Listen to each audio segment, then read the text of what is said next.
又到了1年1度的国子监出题日，答对1道题者赏银100两，并且可以获得国子监入学的考试资格；答对2道题者获得赏银200两，还可以不用考试，直接成为国子监的学生。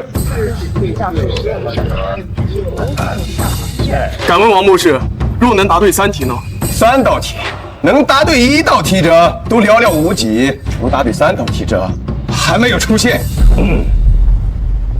拜见祭酒大人。凡是能连续答对3题者，赏金100两，而且本祭酒会向陛下举荐，推他入朝为官。哇！有钱赚了。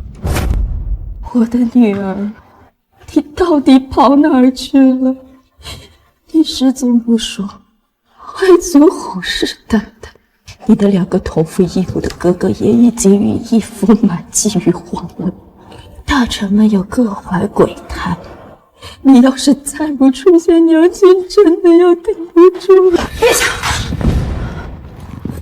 慌慌张张，成何体统？陛下，微臣找到3公主了，她在哪儿？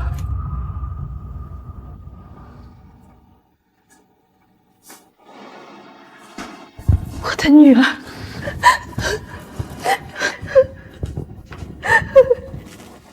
我的女儿，这1年你都跑哪儿去了？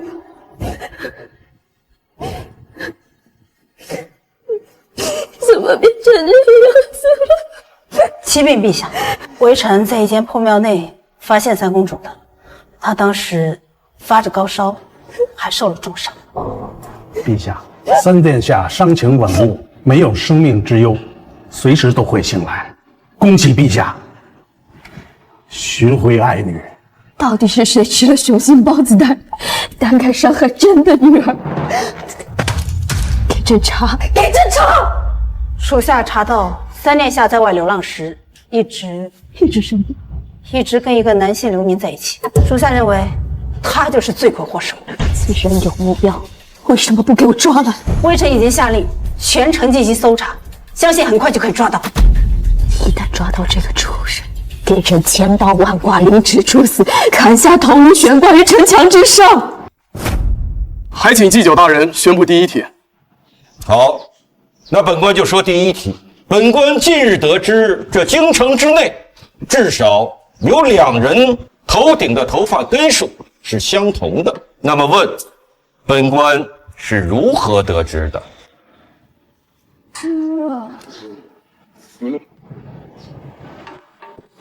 诸位有1炷香的思考时间。祭酒大人，我也想知道，这如何在京城中找出2个人的头发根数是相同的呢？每个人头发数量有多有少，而且数量如此庞大，这怎么可能找到2个数量相同的人呢？原来这么简单，我知道了。秦公子知道了，那为何不答？不急，我先等其他人答出来听听，再验证我的说法。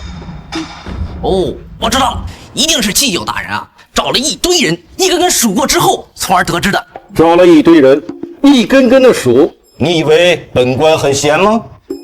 莫非是找了同年同月同日生的双胞胎兄弟？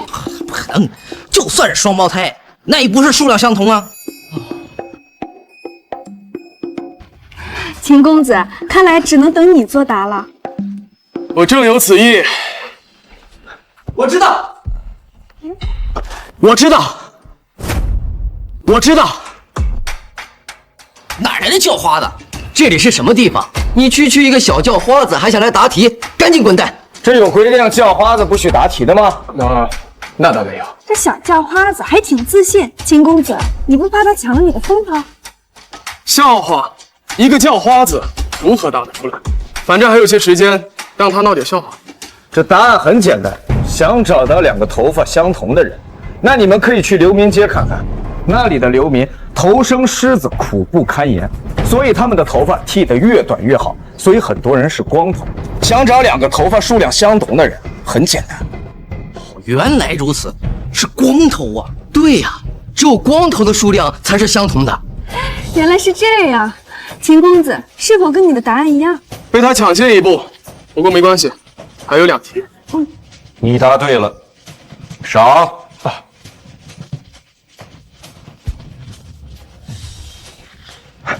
别浪费时间，快说第2题。只有答完第2道题，我才有足够的钱转悠。你想答第2道题，你知不知道有个规定？什么规矩？答对题的人想答下一道题，答对了赏银翻倍，答错了知县的赏银可要全部收回啊！小叫花子，赚钱不易，我劝你得了赏钱去置办点衣物，吃顿饱饭吧。无需你操心，请出题。你良言难劝，该死鬼！待会儿答不上来，输了赏钱你可别哭。不错，一个小小的叫花子能有如此的气魄，非常好。诸位，本官这就说第2题。玲珑县有一位有钱的李员外，膝下有2子，大郎和二郎，兄弟2人皆善骑术。大郎的马名为踏雪，二郎的马名为追月，都是以速度见长的良驹。时过境迁，李员外年事已高，为了确定继承人，便将兄弟2人带到赛马场。大郎、二郎，你们骑着马围着马场跑一圈，谁的马先跑完为输，谁的马后跑完为赢。赢的继承家产，输的分家而出。跑得快的还输，这难道是要比谁跑得慢吗？那这怎么赢呢？比赛开始后，兄弟2人驾驭着自己的坐骑，原地踏步，不舍得往前挪1寸，生怕输于对方。就这样过了1个上午，兄弟2人还在原地踏步。这别说半天了，这就算给他们一辈子，估计也分不出先后啊。那么问题来了，在如此的情况之下，用什么办法能让兄弟2人快速的决出胜负？请诸位仔细思考作答。秦公子，你可有想法？这似乎有点难，让我斟酌一下。简单，我知道。简单，我知道。你确定？我确定。哎，年轻人，我可提醒你，你要想好了再答。若是你答错了，上一题的赏金，本官可是要收回的。祭酒大人，他不知天高地厚，就让他答吗？我也很想知道，到底如何才能分出输赢？这大郎、二郎2个人想分出输赢很简单，大郎骑的是踏雪，二郎骑的是追月。想要分出输赢，只需要让他们交换坐骑，让大郎骑二郎的追月，让二郎骑大郎的踏雪，那胜负就可以分出来了。原来是这样。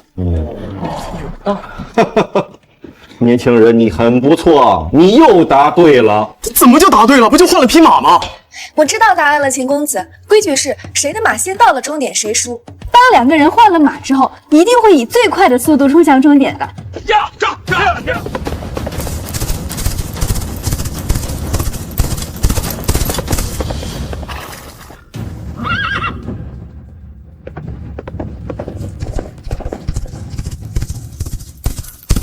厉害呀，小叫花子，你可以直接进入国子监读书了，未来科举上榜是指日可待呀！厉害，厉害呀！赏。年轻人啊，你获得了国子监的入学资格啊，真是天赐良机。哎，你别着急走啊，我不感兴趣。这人，此子聪慧，思路清晰，若能受到父亲麾下，必有大用。我回来了，我买到药了。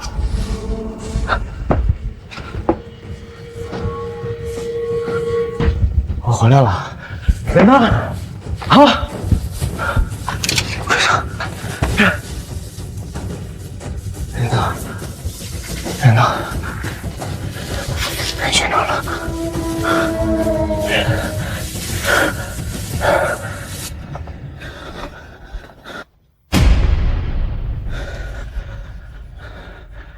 你出来啊！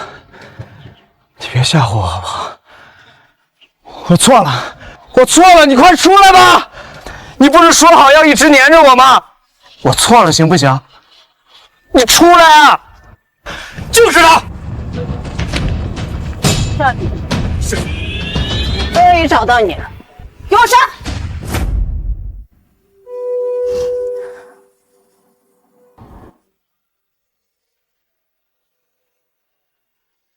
母皇，你已经几天几夜没合眼了，您还是回去歇息一下吧。这里有太医和宫女守着，您要是不放心，由我和二弟亲自守着三妹。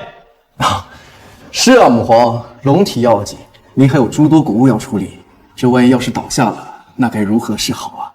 这已经失去落雪整整1年，我是片刻也不想跟他分开。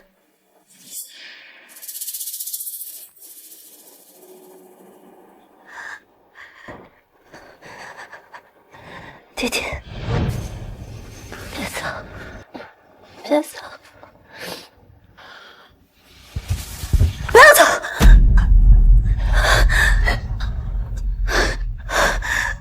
女儿，我的女儿，你醒了，你终于醒了。南城你闯得好辛苦。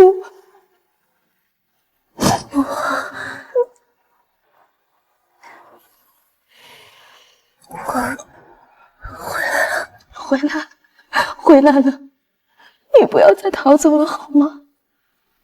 你找不到小厮，他不在外面。太好了，三妹终于醒了。是啊，老天保佑啊！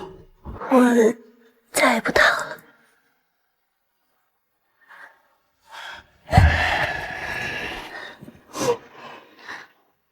女儿你，母皇，我知道弟弟已经死了，我永远都找不到他。你的头脑，我的头脑很清楚，发生的一切的事情我也都记得。母皇，我不傻了。你好了，你终于好了，终于好了。苏建苏朝，你把二人送去昭告天下，朕的女儿回来了。朕今日要册封苏落雪上帝，回我大梁储君。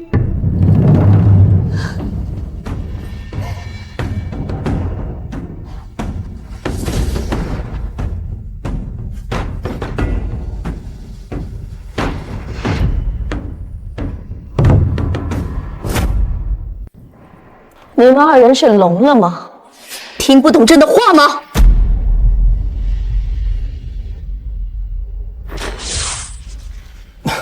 是，母皇。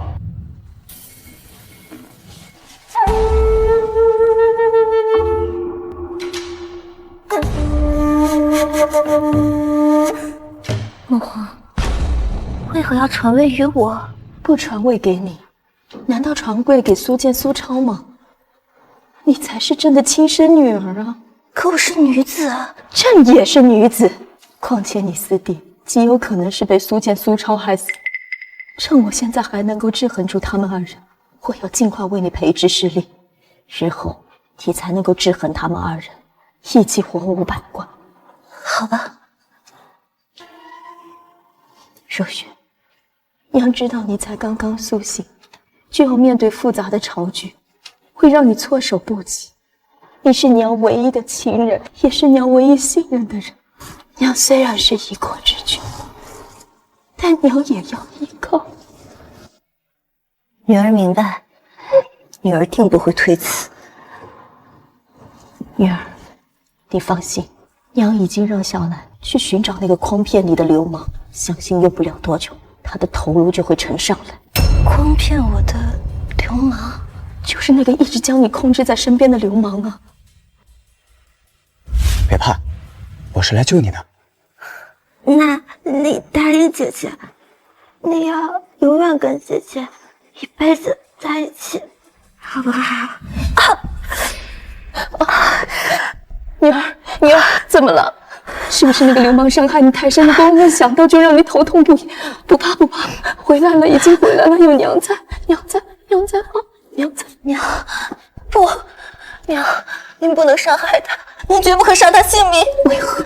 因为我刚走丢时，差点遇险，是他救了我，而且也是我主动跟着他的，他没有利用过我，更没有伤害过我，只是一次次的抛弃我。完了，哑巴！速去找小兰，务必要留下此人性命。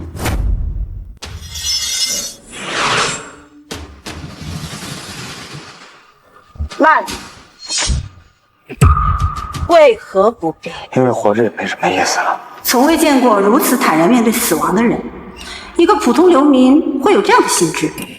你就不想知道为何要杀你？没兴趣知道，赶紧动手。你没兴趣知道，但我要让你死个明白。你伤害欺骗了三公主殿下，当今圣上要将你就地处死。陛下今次你也算死得轰轰烈烈。什么三公主三殿下，陛下要杀我，说他妈啥了？怎么，你连死都不怕，却不敢承认了？给我把她架起来，剐够1000刀，再除去首级。拜托，你要杀我可以，你让我死个明白。什么三殿下三公主，我根本就不认识，我怎么伤害她？你不认识？你要是认识，就算借你100个胆子，你敢伤害她吗？我现在怀疑你们搞错人了。我的确想死，但是我不愿意替别人去死。杀我可以，我死也可以。你刚不是挺豁达的吗？怎么紧张起来了？动手！慢着！爹，他就是我说的那个年轻人。蓝护卫，你又来此作甚呢？我暗卫做事，不需要通过太师大人您知晓吧？你们暗卫做事确实不用通过本官，但是本官看到这种事儿又不得不管。他只是一介流民，你们为何要动用私刑？我若是告诉你这是陛下的旨意，您该当如何？他到底做了什么？居然是陛下要动他！哎呀，若是陛下的旨意，你有什么依据啊？他有何罪之有呢？陛下说他有罪，他便是有罪。那就没办法了，抱歉，小乞丐，我救不了你了。心意我领了，反正我也活够了。走吧，爹。贾公公，留他一命。看样子我死不了了。把他带走。走吧。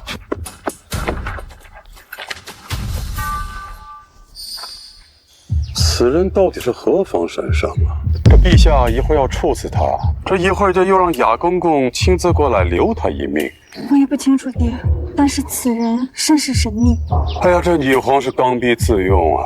这大皇子和二皇子那对着皇位那可是虎视眈眈，这士族门阀蠢蠢欲动，可不久的将来啊，这大梁朝局必然有一场血雨腥风。灵儿，你若是男儿身的话，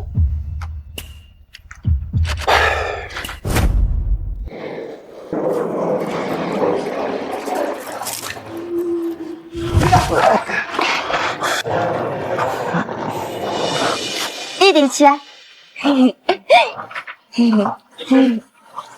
这，赢一个，赢一个。怎么了？来，喝水。吐，好了吗？哎，这不能这么吃，这么吃。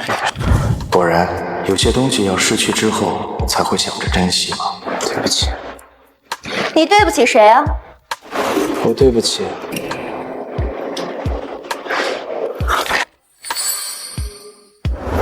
傻子，还是大哥厉害呀！我又输了。我再厉害，也抵不过我们那流浪1年的三妹呀。她不一样，她毕竟是母皇的亲生女儿，咱俩算了吧。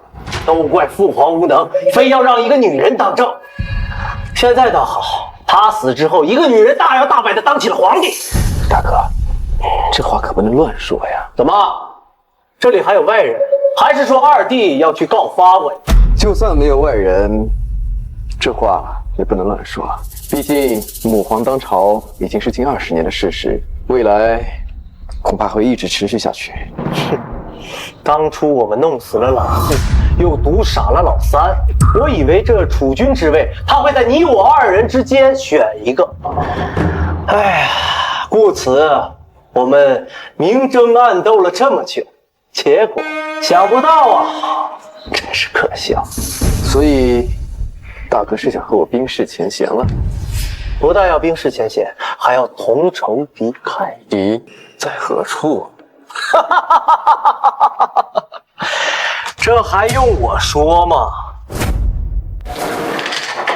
傻子，傻子，你没死，你还活着。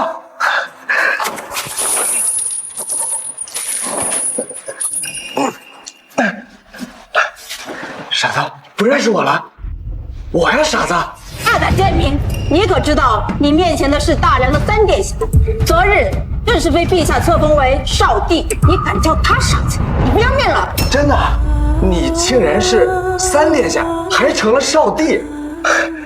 我赵林竟然跟一个以后要当帝王的人一起流浪了1年。哎，那你以后是不是能随便封我一个讨嫌的官职，对吧？好，姐姐。哎，我可没伤害他啊，他自己在这儿呢，不信你问他。当时少帝正在昏迷，我误以为你伤害，现在误会都解除了。那解除了，就给我解开吧。现在还不能给你打开，因为我有一个问题要问你。你好像跟之前不一样了。你要问什么？我都回答你。面对如今的我，你可后悔？后悔什么？你弃之敝履的乞丐、疯子，竟是天皇贵胄，是你高攀不起的存在，你难道不后悔吗？哎，你的思路怎么变得这么清晰？你不傻了？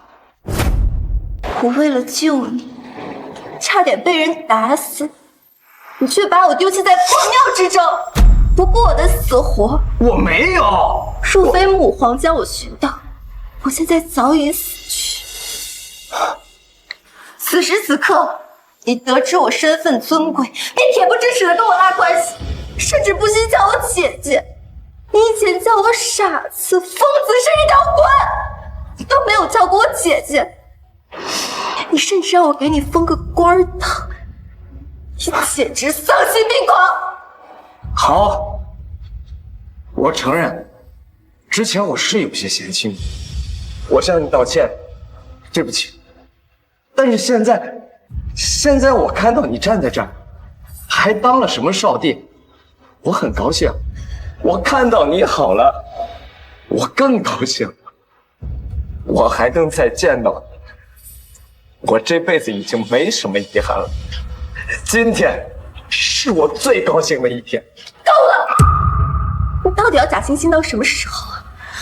你不要以为趁着我精神失常的1年里，错把你当成我的弟弟，你就能在我身上讨到半点好处。我告诉你，你刚才说的一番话，不但不会让我对你有半分好感，反而令我作呕。你觉得我假惺惺？好，随便你怎么想，反正是不是真的我心里清楚。还有，我没把你抛在破庙里不管你。那你为什么要把我一个人丢在那？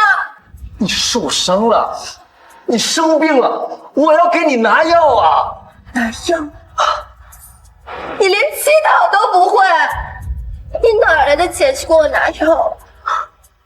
好，言尽于此。你要是不信的话，我也没办法。你要是不解气，觉得是我不管你，你可以杀了我。你说什么？我说你把我杀了。一个少帝杀一个乞丐，你杀我就像碾死一只蚂蚁。你以为我不敢杀你是吗？来呀！看来少帝很在乎这个乞丐，所以才会如此生气。说杀了他也好，这样至少不会成为少帝的绊脚石。来呀！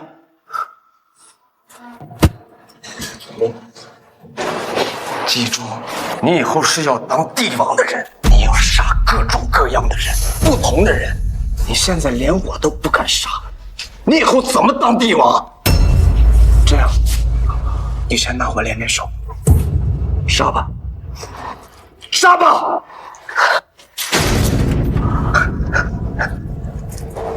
你连一个跟你一起流浪的乞丐你都不敢杀，你以后怎么做皇帝？啊！一个乞丐有什么资格对我说教？说教？你觉得我是在对你说教吗？我是在关心你，傻子！我也是刚刚才发现，你是这个世界上我最在乎。事到如今，你不要妄想博得我的同情，我不会上当的。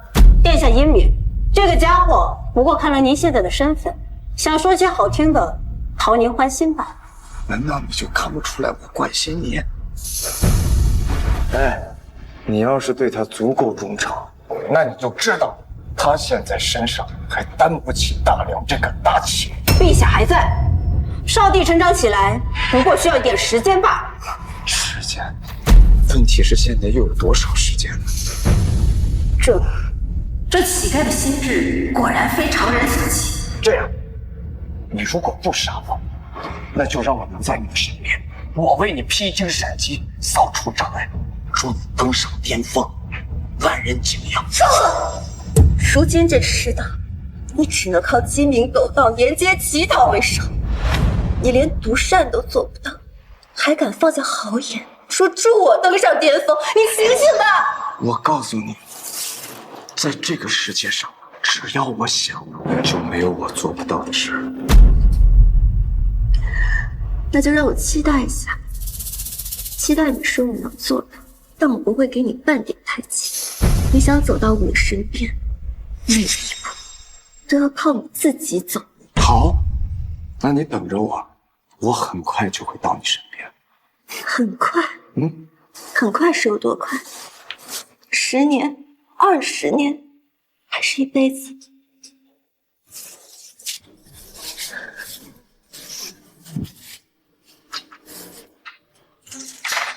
殿下善良，你若是想在他面前装装样子，恭喜你，你很成功。所以你也觉得我在辛苦自己？难道不是吗？好，等着瞧。好，我等着。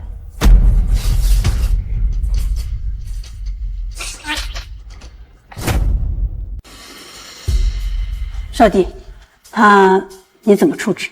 放了吧，让他自生自灭。您不相信他能走到您身边吗？一个乞丐想一步步走到我面前，可能吗？我知道了。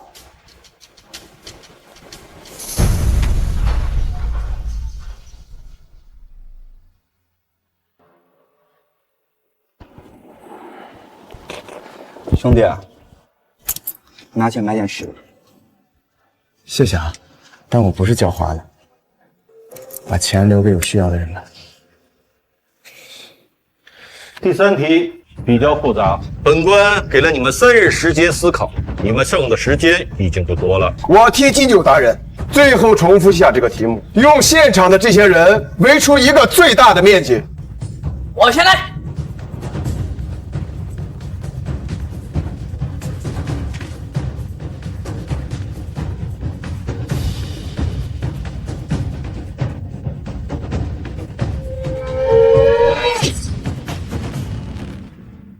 大人，依我所见啊，无论怎么算，只有正方形才是最优解的，而他们所有人所围出来的面积呢，则是最大的空间。祭酒大人，可对否？错啊！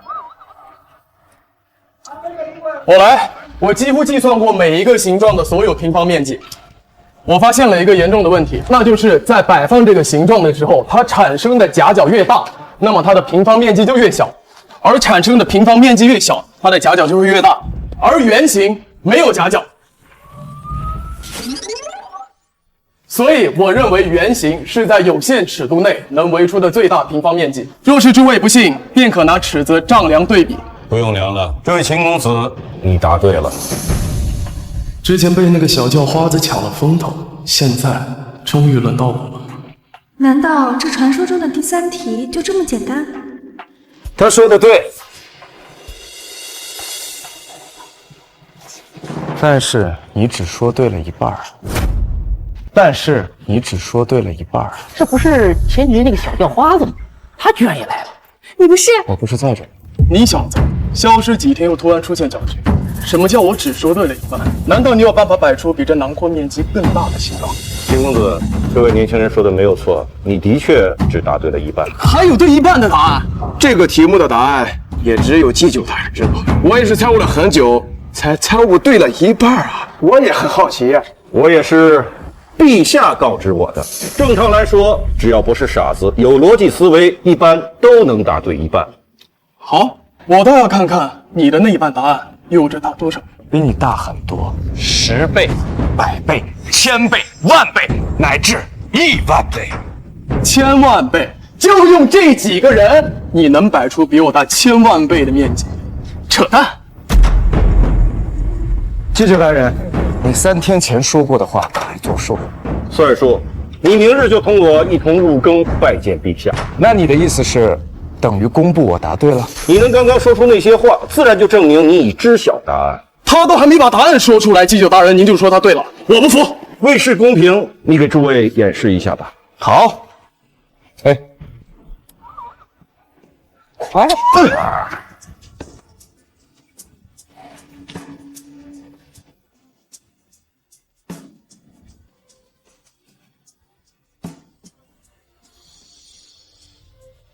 我好了。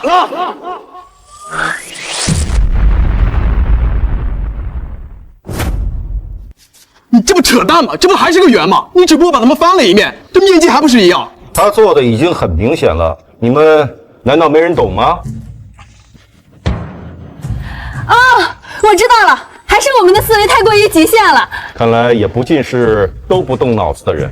这没错，你们只想着用有限的尺寸包含有限的范围，可是你们不知道，这有限的尺寸也能包含无限的范围。你说什么呢？连半句都听不懂，能不能说人话？那我给你解释解释，就是你们的思维啊都被锁住了，需要扭转一下。怎么逆转？那比如说，我现在不在圈内，而是在圈外，这样你们就没包住我，而是包过外面的世界。那你这不还是在圈里面？那怎么又到圈？秦公子，你听我说。若以整个国子监为中心，那这个圈就会包裹住整个国子监；若以整个大梁为中心，那它这个圈就会包裹住整个大梁；若以宇宙洪荒为中心，宇宙洪荒无限大，人只要站在圈外，那么它包裹的尺寸就是无限大。所以10000倍的说法毫不夸张。向内是有限，而向外则是无限。原来如此啊！还有人不服吗？今年最打脸的就是被这个小乞丐答对了3题。我记得咱们前几年国子监的题目都是诗词歌赋、琴棋书画之类的，这2年的风格突然大变，这我们一下子适应不了啊！我这从小学的都是君子6艺，根本就不擅长这些奇奇怪怪的问题啊，结果就让这小乞丐给钻了空子。我听说咱们的科举考试也要改革，不会以后3年1度的科举题目都是这些玩意儿吧？那咱们大梁国的文墨风采难道都要舍弃了吗？那这和望本有什么区别啊？难道真要改革科举？难道传言是真的？这题目跟望本有什么关系？是国家不让你吟诗作对了？没有，但是能文之人才是有才之人，有才之人才能科举仕途，造福百姓。造福百姓？那我现在大梁受北燕滋扰，靠吟诗作对能把敌人吟退了？你，哼！以前的科举制度，这读书读得越好，官职就会越高。可这些文人呢，不懂变通，思维局限，更不懂如何治理国家，甚至还觉得为官不自由。官员要是自由了，百姓就要受苦了。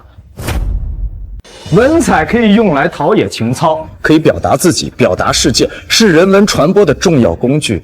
但文采并不是一个人能力的全部体现，更不应该作为选官的重要标准。好，说得很好，这些话我一直都不敢说，没想到这个年轻人竟然如此有魄力，当真是初生牛犊不怕虎啊！这一句话可把天下的文人都给得罪了。好，说得好。好个屁！难道就要凭你的一句话推翻大梁千百年来所有从政者的真心付出吗？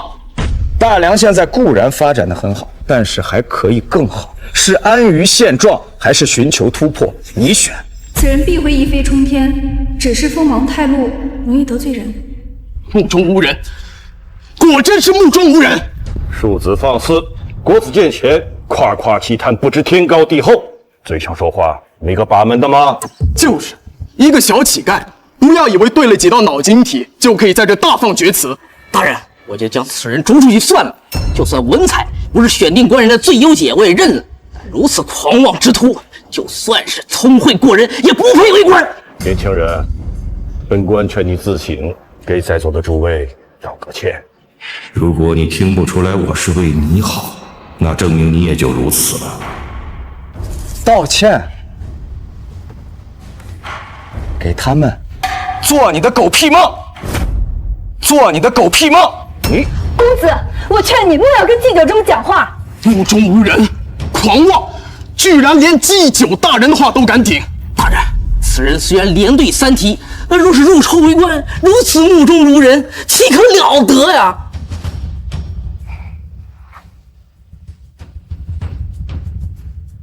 年轻人，我希望你能明白我的意思。我懂你的意思，但是你不懂我的意思。我的意思，你是想要气煞老夫吗？果然听不懂人话，可惜呀。这自古以来，凡是重大的改革，绝对不能是温水煮青蛙，否则煮着煮着，这水的温度就低了。重大的改革需要的是决心。老夫很有决心。决心？你有？面对这些世子，你尚且顾三顾四，畏首畏尾，你的决心在哪儿？我错了。那个3道题的事宜已经结束了啊，大家都散了吧，散了吧，散了。太嚣张了！得亏他是在这国子监，要是在外面，我非揍他一顿不可。一个小小乞丐，把嘴硬当器件，以为这种方式会得到大家的尊重，殊不知，完全是个不讨喜的傻子、疯子。此人如此锋芒毕露，看来是心有目标。他的目标令人好奇。那我走还是不走？你跟我走，进宫拜见陛下。你先把自己清洁一下，以免误了陛下的眼。傻子，我想很快我们就要再见面了。微臣斗胆问少帝，陛下的病情到底什么时候好转？他何时出来治理朝政？母皇让本少帝暂代朝政，有什么事同本少帝说是一样的。那微臣便说了，今年我户部账目相比去年收缩近7层，已经到了亏空的边缘。根本原因在于整个北域今年竟然没有收到半分税收，而南域更别说税收了。为了治理蝗灾，更是耗费3000余万两，入不敷出。如今充治国库，唯有一个办法。何办法？那就是将北域所欠1年的赋税补齐，并收取利息；而南域蝗灾以息所欠税款以及赈灾款，逐步分期偿还，让国库回血。不可！北燕在我大梁边境虎视眈眈，大有进攻之势，而我北域的钱全都用于边防和为随时可能发生的大战而囤粮，怎么可能还有能力补齐税收？南域蝗灾刚过，去年1年颗粒无收，百姓刚喘一口气，便让他们偿还赈灾银两，这不是寒了南域百姓的心吗？万一激起民愤，大人您担待得起吗？二殿下，你这么说，那下官就不乐意了。我也是为了国库，为了大梁朝廷，难道我们要穷到连数十万官员的月例、基础民生织造都无法维持下去吗？就算你不乐意，但这就是事实。还有大殿下，怎么了？我大梁自古以来东西南北皆有动荡，你不能以此为借口就不纳税，那和耍流氓有什么区别？混蛋！你说什么？够了！朝堂之上，吵什么吵？还请太师大人评评理！太师大人，评评理啊！我北域的钱都用于边防，而北燕大有进攻之势，谁去抵挡？南域蝗灾刚过，百姓处于水深火热，我们拿得出多少粮食，也还不了赈灾的款。你北域、南域都不给钱，国库怎么办？上面有亏下面没有啊？没有啊！这就不给钱，你不给钱，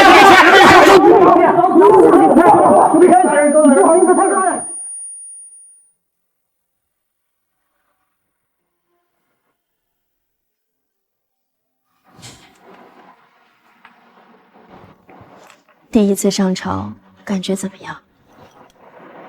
难，觉得难就对了，这就是帝王的生活。所以你要善于利用你手中的文武百官，去平衡、去解决、去治理这个国家。儿臣定会努力。陛下，国子监祭酒张纯生求见。张纯生，你确定他要求见朕？千真万确，你要他找的人，他找到了。什么？龙体重要。几年了，终于找到，速速叫他进来。是。终于找到，希望不要让我失望。母皇为何如此激动？这都是因为你呀。因为我。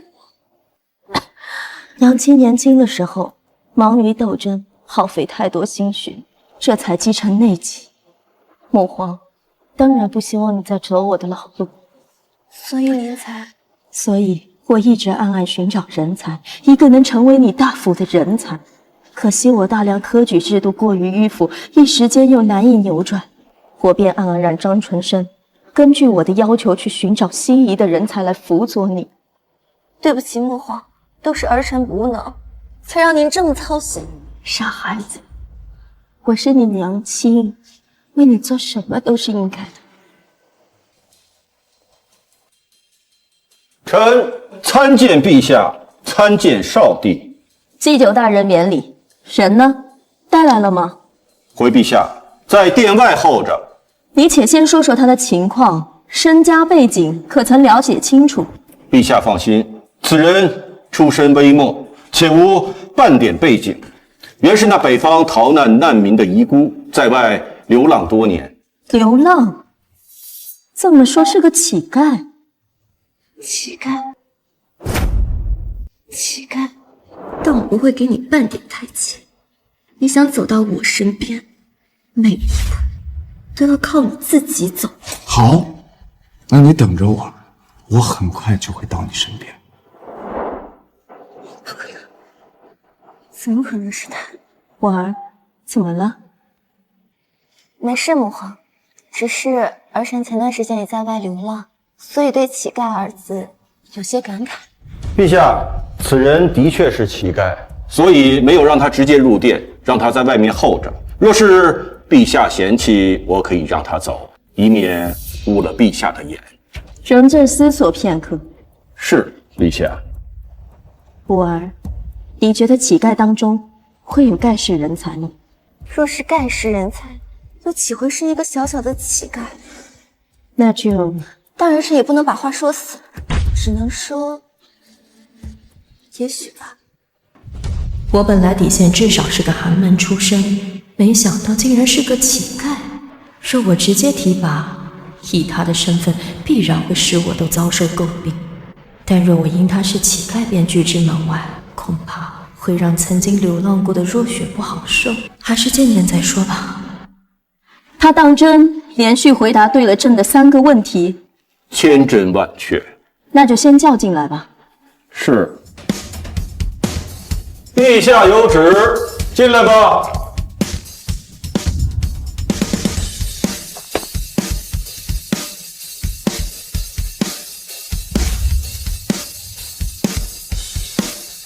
草民见过陛下，见过少帝。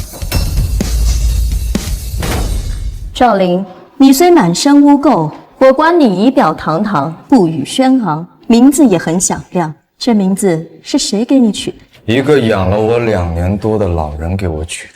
老人家可好？不好，因为偷吃地主家的烧鸡，被活活打死。竟有此事，可有报官？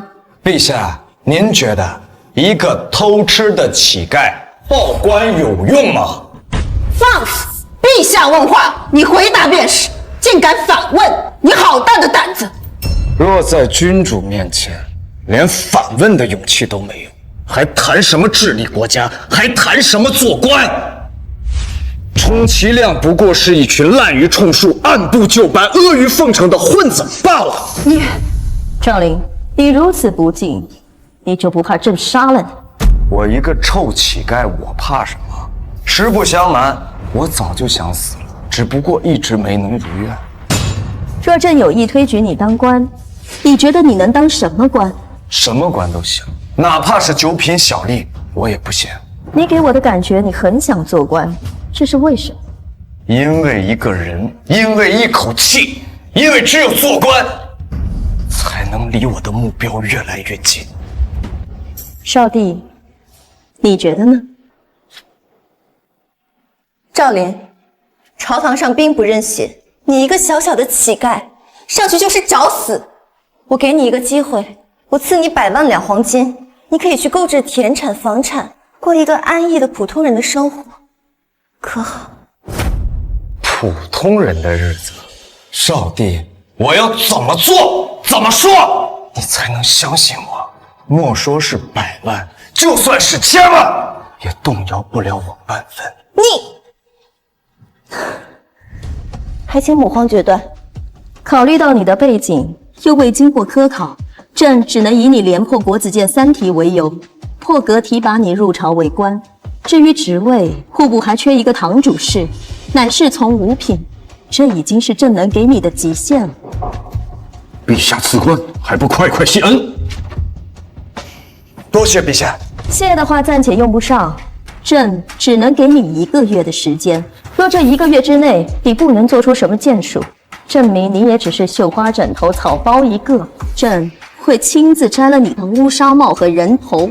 不用，如果我做不到，我自己把头给你。小兰，带他去户部报道。是，陛下。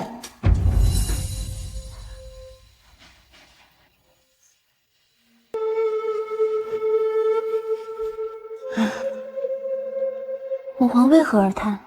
我一方面希望他有能力做你的大辅之才，另一方面，我又希望他平庸。为何？他若平庸，1个月之后，我便可以将他逐出朝廷，他继续做他的乞丐便可。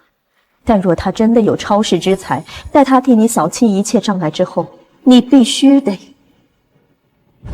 亲手杀了他，以绝后患。如果你做不到，娘会替你做到。母皇说什么呢？一个棋子而已，儿臣怎么会做不到？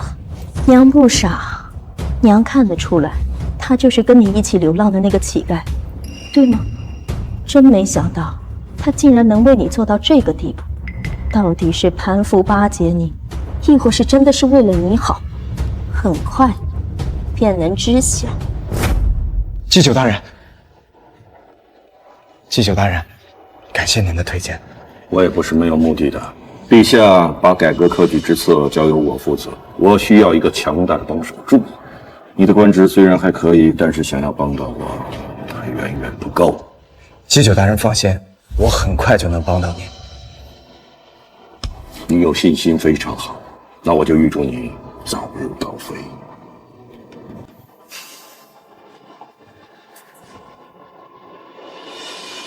赵林，随便添，天字号包厢。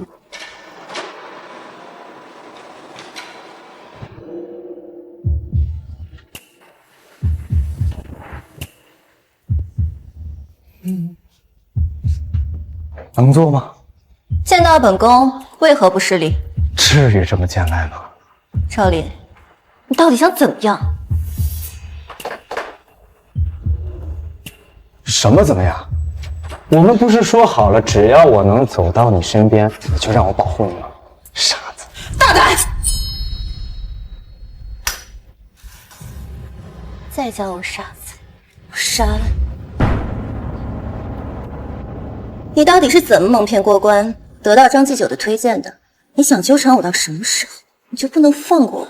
你不觉得我们已经不是一个世界的人了吗？如果你做不到，娘会替你做到。我们不是一个世界的人了吗？哎，我们头顶着同一片天，脚踩着同一片地，怎么就不是一个世界的人了？哎，这曾几何时啊，我们还在这10变天的后厨里面偷别人剩下的东西吃，但没想到今天在这最大的包间用膳。嘿，有什么事儿，咱们吃完再说。既然你不听劝，这些饭也不用吃，滚！哎，秦公子，天字号包厢已经有人了，你不能抢闯啊！让他们换一桌，本公子今日就要天字号。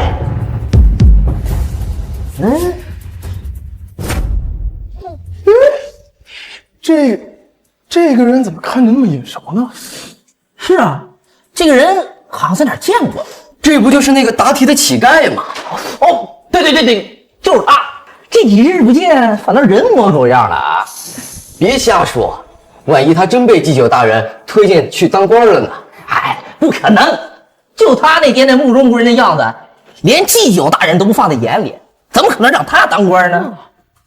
小乞丐，今日本公子高兴，要在天字号宴请诸位，还得麻烦你让一让。当然，你旁边这个姑娘可以留下，本公子一并宴请了。哎，说得很好。秦公子，我们认识，还一同答过题，不如我们一起入戏就坐吧。明明，我还真没有兴趣和乞丐一块上，还是算了吧。要不咱们换一下？你不是说过要为我披荆斩棘？怎么，这点小事就难倒你了？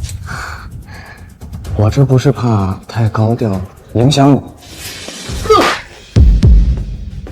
哎，大哥，哎，你敢打我？你可知我爷爷是？哎呀，你爷爷是你爷爷，你是你。本官乃户部堂主事从五品大员，尔等不仅辱我，还要让我离开。谁给你们的狗胆啊？你是从五品大员？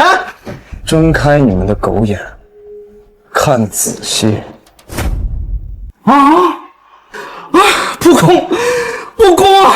一个乞丐竟然直接上了五品，这让我等苦读10年的学子寒心啊！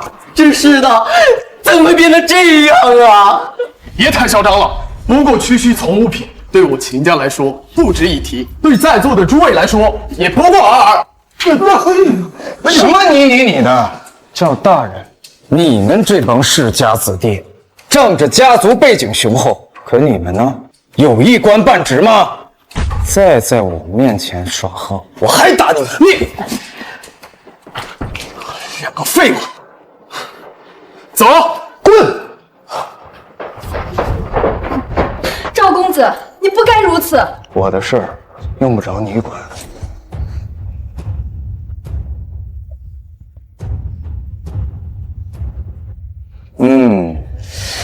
这用官职装逼是挺爽的。是爽，但今日你可把京城一半的世家都得罪光了，你不怕吗？怕，我就不会这么做了。希望你在朝堂上也像今日这般硬气。吃一口。没胃口。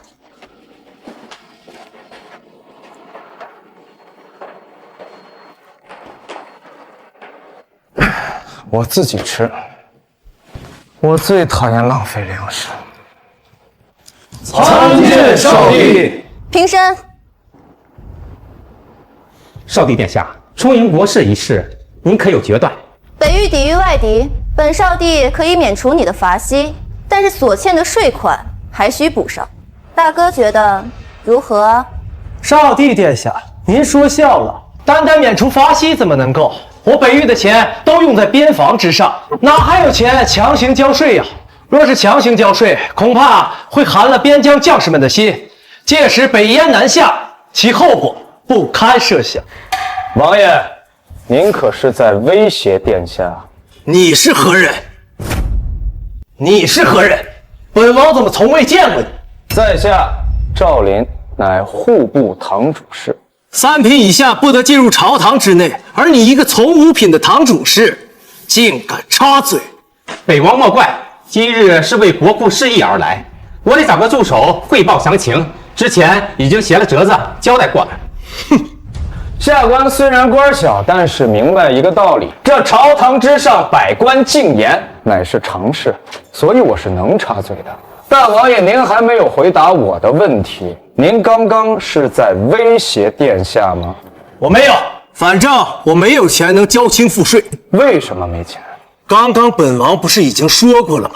是你听不见还是聋了？笑话！这数百年来，北燕一直寻衅滋事，从未停歇。况且我北域有广大的牧场，牛羊成群，矿产丰富，一直以来都有钱。为什么你当上北王之后，就纳不起税了呢？你什么你？我问你，这北域可有南方那样的重大天灾？没有。但是那北燕呢？又拿北燕说事儿。这北域一来没有增兵之举，二来没有重大天灾，怎么就没钱了？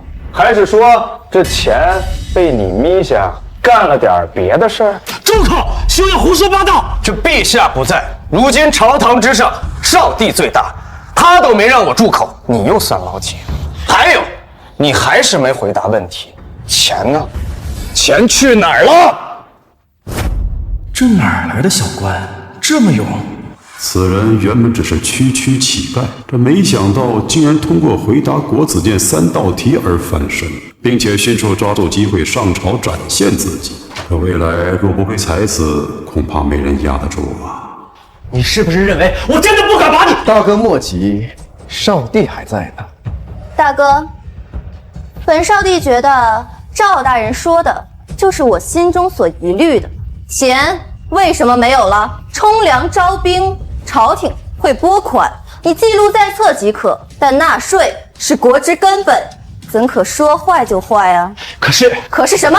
在这朝廷之上，我叫你一声大哥，是尊重你。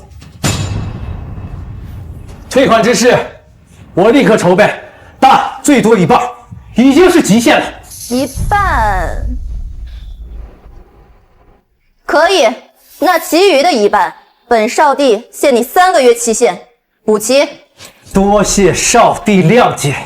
这小子厉害呀，不愧是陛下钦点的堂主事，竟真能虎口拔牙。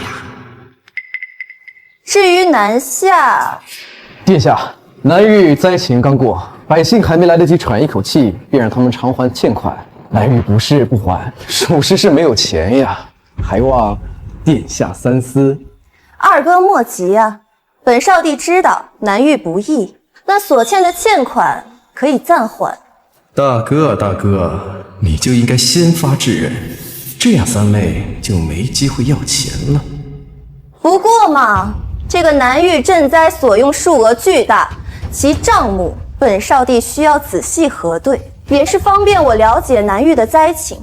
那这件事就交给赵林主事去做吧。赵林，你能否辅助我二哥整理账目？回殿下，微臣能。回殿下，微臣能。如此甚好。二弟呀，二弟，看来咱们三妹也没打算放过你呀。殿下，这恐怕……这什么？二哥难道是有什么不能让本少帝知道的吗？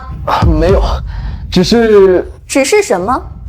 苏氏这一手打得我措手不及，我根本没时间做一个非常完美的账目。若一查，必有漏洞，到时候若被揭露，即便是我，也会被问重罪。难道真到那个时候吗？二哥倒是说呀。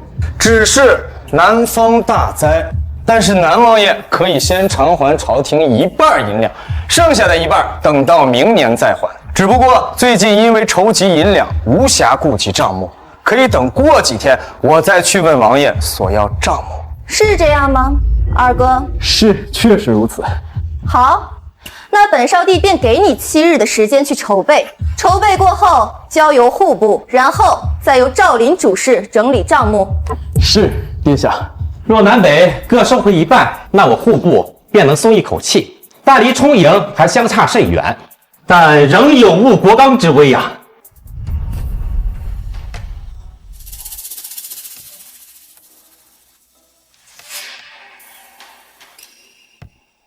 启禀少帝殿下，老臣有本启奏。准。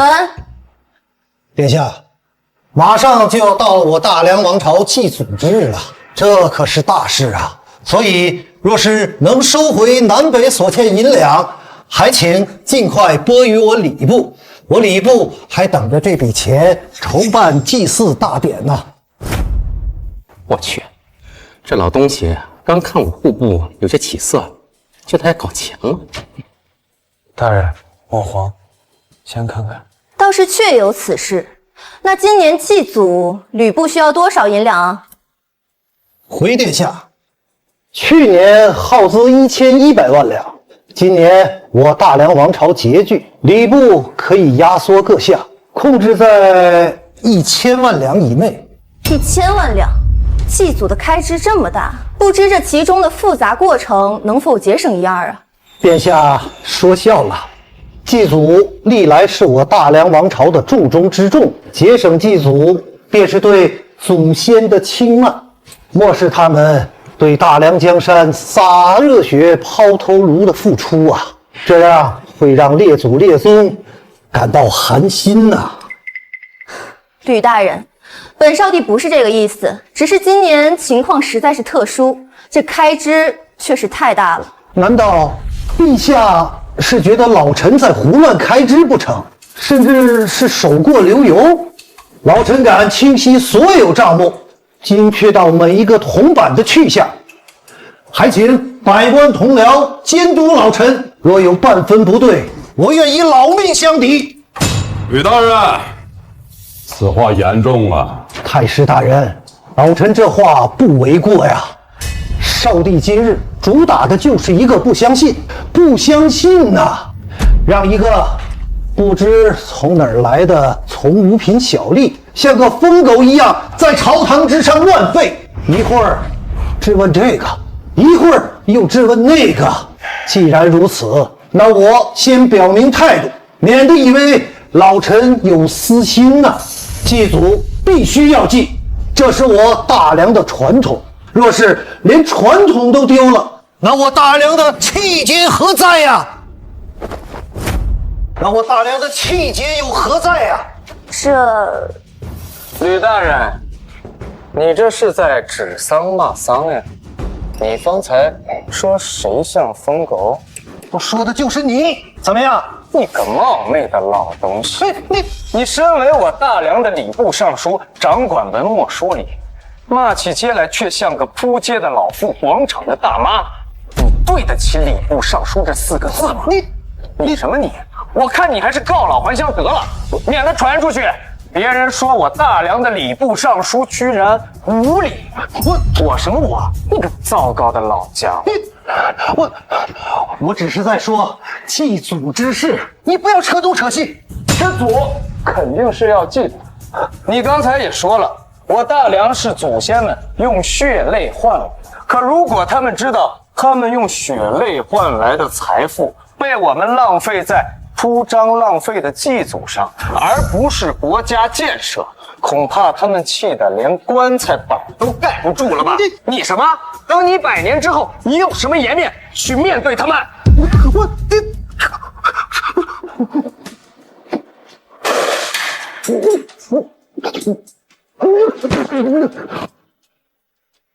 糟糕的尚书大人，你怎么了？吕大人，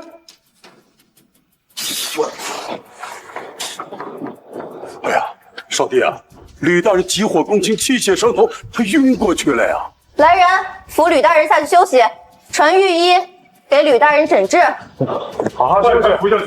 既然吕大人身体抱恙，那祭祖仪式，赵大人觉得应该如何？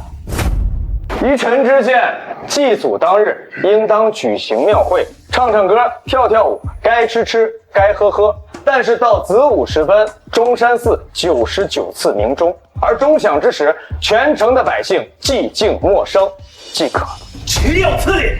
祭祖变成了开庙会，这两者岂能混为一谈？老夫倒觉得钟声一响就默哀倒是个好主意。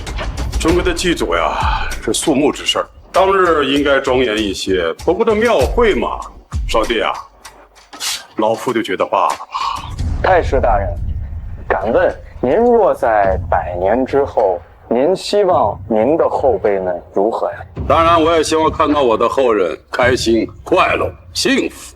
您是这么想的，我相信我大梁的先祖们也是这么想的。他何尝又不想看到百姓安居乐业、健康快乐呢？此话说的倒是有道理。既然如此，那老夫就暂时赞同赵主事的观点吧。办庙会根本没多少开销，18000就能搞定。在当下国库收紧的情况下，我户部强烈赞同。我也赞同。好，那便如此决定了。岂有此理！今天哪儿来的疯狗，在朝堂之上一顿乱咬，害得我等各损失了上千万两。据说好像是个乞丐，在国子监答题的时候脱颖而出，被举荐入关。什么？乞丐？竟然是个乞丐，直接入朝为官？他必须给我死！那都不可，他刚与我们有矛盾便死，这不是直接让人怀疑到我头上了？怕什么？兵来将挡，水来土掩。况且他若现在不死，日后必定祸端不断。二弟，这个道理你应该比大哥懂。若不是当初心软，只弄死了老四，而留了他一条性命，怎么会有今天这副局面？行，那就按大哥说的办。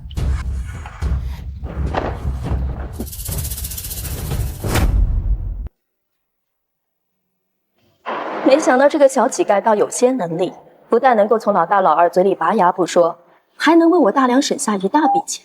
口舌之争罢了，并非什么能力。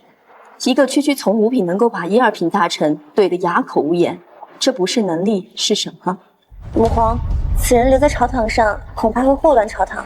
要不，我们还是把他的官职去了算了吧。不可，这个人能力才刚刚展现出来，母皇很是期待。你先下去吧。小兰，去把赵灵叫来，朕要单独见见他。是，陛下。微臣见过陛下。免礼。赵大人昨日在朝堂之上英姿飒爽，朕已有耳闻，实在佩服。不知是否达到了陛下的预期？还行吧，但你现在只是一个从五品，连上朝的资格都没有。朕亦不能因为你用言语说服苏建、苏超偿还欠款，就给你升官。你还得再想想办法，立个大功。臣已有准备，还请陛下放心。赵灵，朕有个问题在心中萦绕许久。朕只知道你之前是乞丐，四海为家，却不知道你的家乡究竟是何处。你可还记得？赵灵当然记得。那是陛下，我跟您是老乡啊。老乡？难道不是吗？胡说！你可知我是何方人？你果然很聪明，这都瞒不过你。国子监那些超前的问题，再加上1个月的试用期，我脑子不算笨，自然猜得出。那你以前一定什么都会，不像我什么都不会。嗨，这男孩子呀，总喜欢学点奇奇怪怪的知识，说不定什么时候就能派上用场。陛下，您的身体是？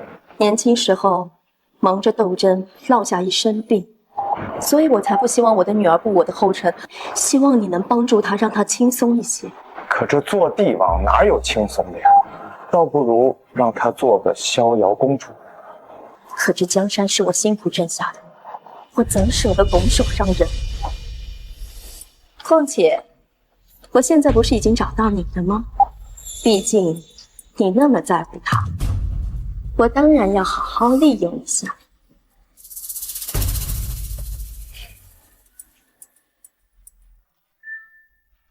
我娘和你说什么了？陛下跟我是老乡，然后我们就简单聊了几句。他跟娘是老乡，娘怎么还跟我提过呢？殿下，杨国言使已到，请他进来。是。言使？没有言使啊。请吧。真没有。拜见大梁少帝。请问使者，为何向我大梁出售的盐涨价了5成？少帝殿下，这物价水涨船高，大梁的粮食也涨了呀。胡说！我们是因为今年南方灾害减产，而我们的价格浮动也不过上下1成，你们居然涨价了5成，简直离谱！我们杨国今年也不易啊，所以还请少帝多谅解。若不行的话，那我们就不卖了。你不卖就不卖了，原来是盐是吧？我们不需要。你胡说什么？细盐我们还是很需要的，毕竟附近邻国只有杨国制造得出细盐。我们细盐供不应求，也就是大梁是我们杨国的友好邻邦，我们才优先供应给大梁。若是大梁有疑虑的话，那我们就卖给别人了。价格能不能再商量一下？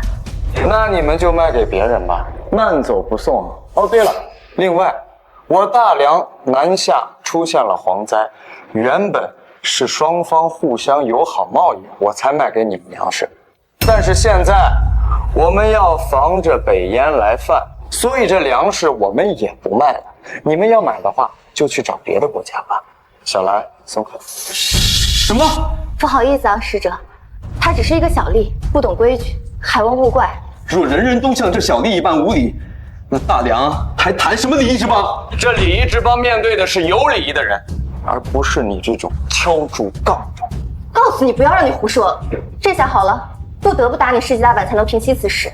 小兰，拖出去，打。是。等等，你们看，这是什么？这如此精细，如细沙般的东西是？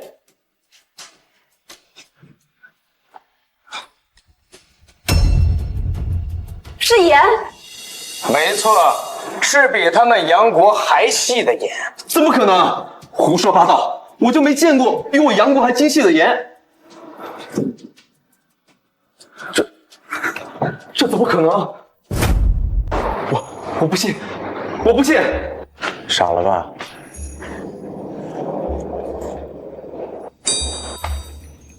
这是怎么回事？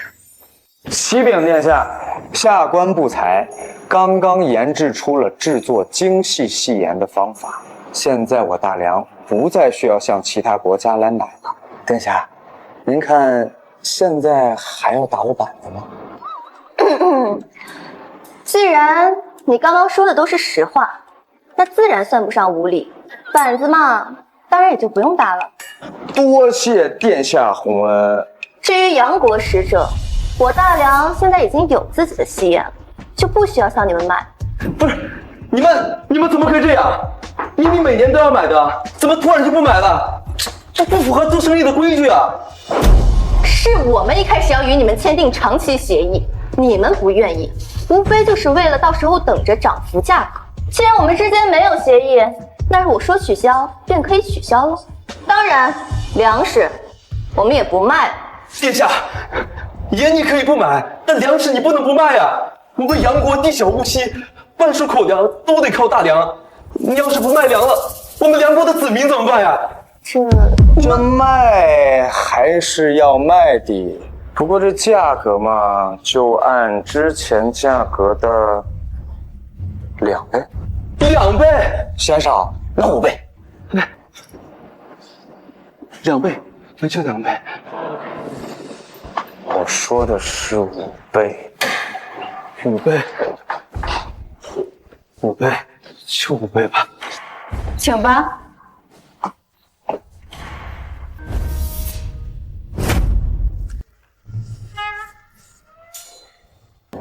怎么样？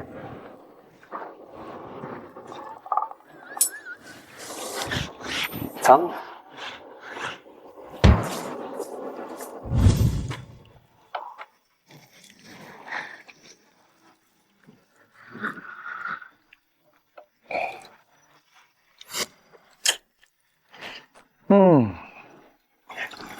早晚有一天，我要把细盐炼出来。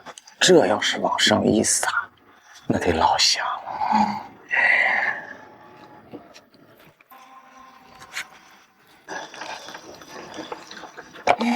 想吃？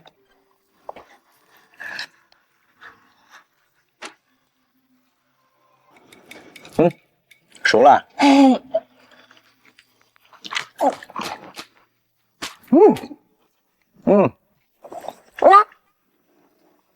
垃圾自己丢。好的，给弟弟。谢谢你哦。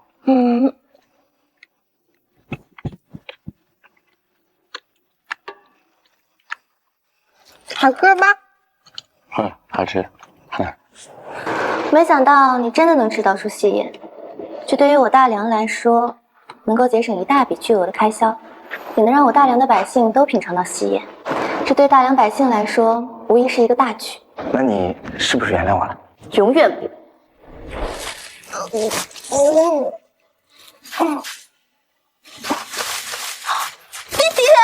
弟弟呢？弟弟，你抛弃我的事情，我永远都会记在心里。我没有丢弃你，那次真的只是误会。你说误会就是误会，你抛弃我18次，次次都是误会。我满心满眼都是你，你却只想着丢下我。你知不知道我每次睡醒找不到你，我有多害怕、多无助、多紧张、多痛苦？这些你都知道吗？我以后不会再抛弃你了。你不要以为帮我1次2次，我就会原谅你。我没这么想，这是我应该做的。以我乃是君臣的身份，君臣有别，我希望你认清自己的身份。我现在配不上你，但是你放心，早晚有一天。住口！你一路走过来都是靠运气，你制造出戏言也不过是巧合，你根本就一无是处。行吧。但是这次，你确实立了一件大功。我这人向来赏罚分明，我可以赐你一个官当，3品以下，你选吧。那就礼部如何？为何是礼部？你把礼部尚书吕昌气得吐血，你现在去礼部无疑是去找死。因为我这个人呀，天生反骨，主打的就是一个叛逆。我得再立大功，礼部就是下一步。想想我就气呀！老夫为官数10载，竟让一个黄口小儿在朝堂之上当着文武百官的面气得吐血，这老脸啊都丢尽了。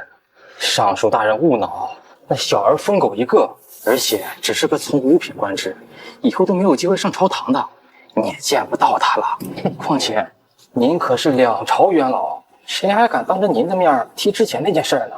区一个乞丐竟敢大放厥词，也不知道他说话的时候过没过脑子，真是气杀人！尚书大人，消消气，消消气。为了这么一个小人物，气坏了身体，不值得呀。要不是碍于老夫这个身份，我定要将他扒皮、剥骨、抽筋。是他这种人，咱们不收拾他，有的是人代劳。那倒也是。现在大王子、二王子，估计肯定比老夫更要恨他100倍。对呀，所以您呐，就别把这小事放心上了。眼下秋闱将至，今年的科考题目也该拉上日程，你也该好好想想今年的题目了。吏部不是说今天要来一个新的礼部侍郎负责这件事情吗？这个新来的是何许人也啊？叫什么名字？从哪儿提拔上来的？这个是少帝钦点的，姓赵。姓赵？又是上边直接指派的，怎么总是喜欢干这些事儿啊？老夫倒要看看，这人到底是何方神圣。糟糕冒昧的老东西，你在吗？在吗？在，你不回我一声啊？是你？是他。赵林，见过尚书大人。你来我这礼部做甚啊？赶紧滚出去！老夫不想见到你。就是他气得您大人冒慌，兴许他是来道歉的呢。你若是来给老夫认错道歉的，就马上给我在这儿跪下他3天3夜，也许老夫会考虑原谅你3分。认错？认什么错？道什么歉？你给我道歉！你做错什么了？你不是来道歉的。我当然不是来道歉的了。那你可以滚了。我也想滚，但是我滚不了啊！你什么意思？我重新自我介绍一下啊，在下赵林是少帝刚封的礼部侍郎，也就是您的直属下司。连口水都没有啊！什么？没听清？我再来一遍。喂，老夫还没聋，你居然是礼部侍郎，天理难容！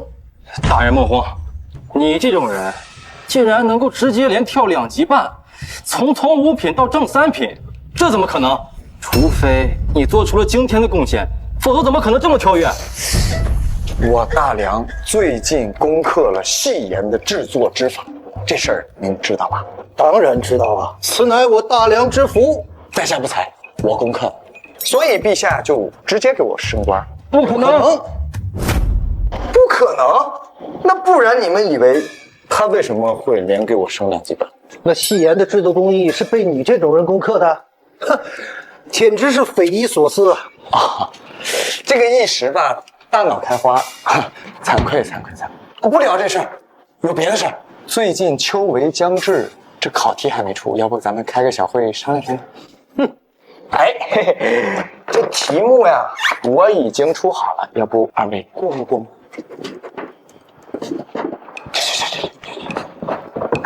看，语文、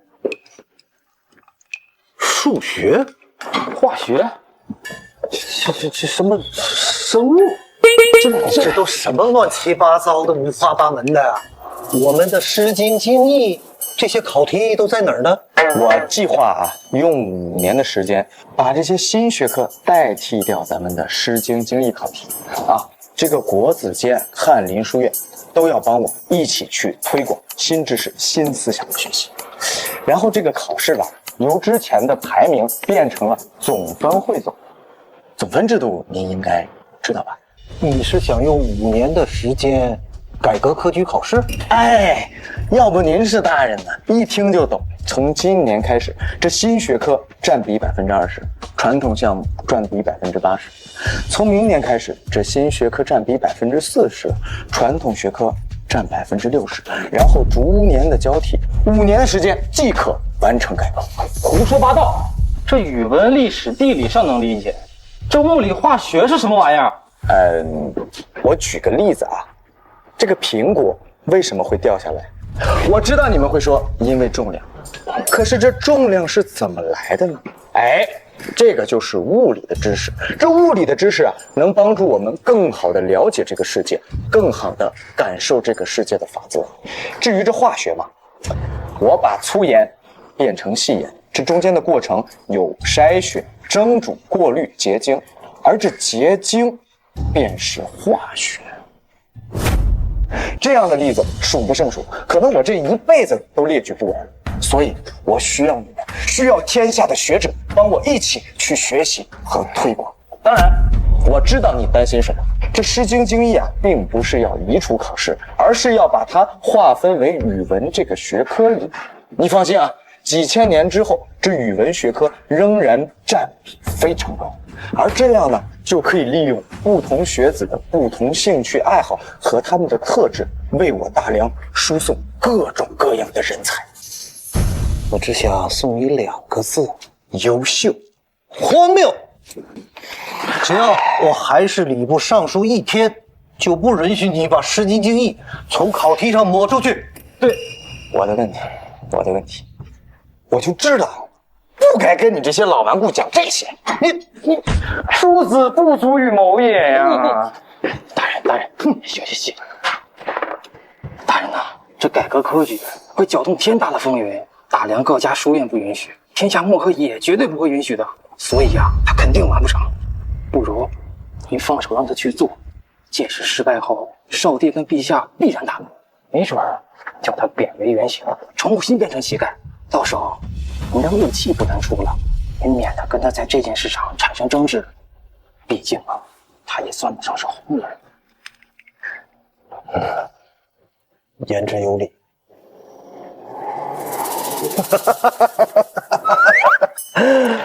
哎呀，你要咬人啊？走。年轻人有抱负是好的啊，但光有抱负那不行啊，你还要去完成。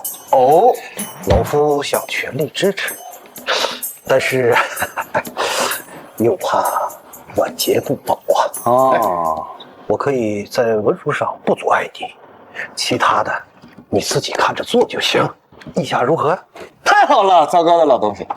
还有个事啊，说不错，走了，好好干。那老夫就等着看你的笑话喽。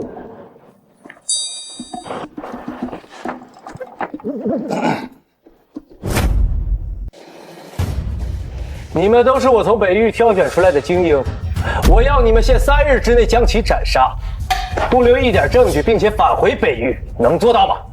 我等定不辜负王爷使命。好，去吧。王爷，礼部侍郎赵林求见。什么？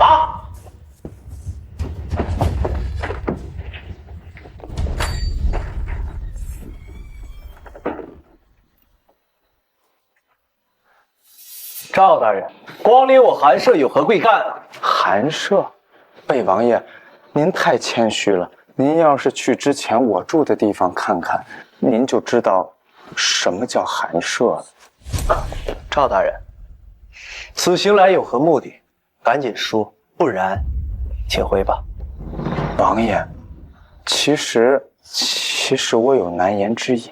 难言之隐？没错，就是我不好意思说。赵大人，我们还没有那么熟吧？你有难言之隐找我做什么？你应该去找大夫。王爷，你误会了，我说的不是那个。那是什么？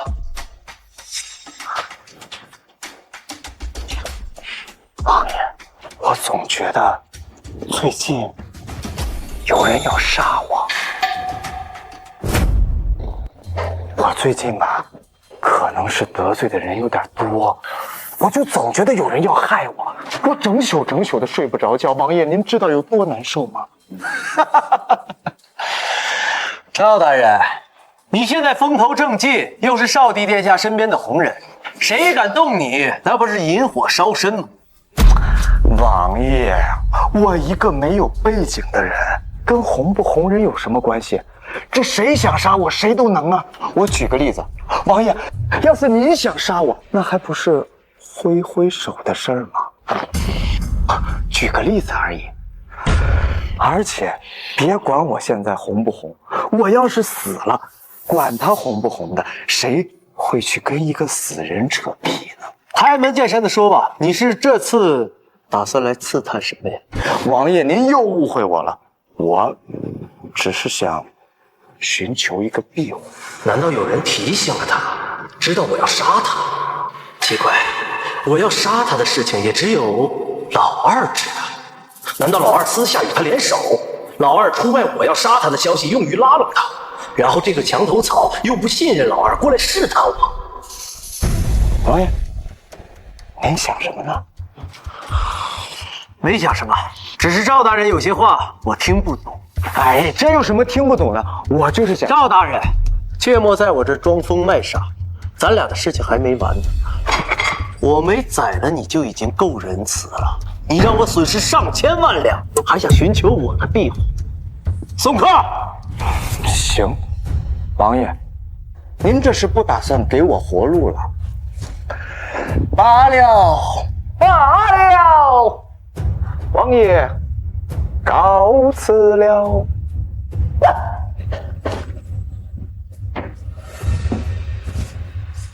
王爷，要不要我一会儿找个没人的地方把他杀掉？做你个头！恕手下愚钝，还请王爷讲解。他前脚刚从我王府出去，后脚就被人杀了，是头猪都会怀疑到我头上。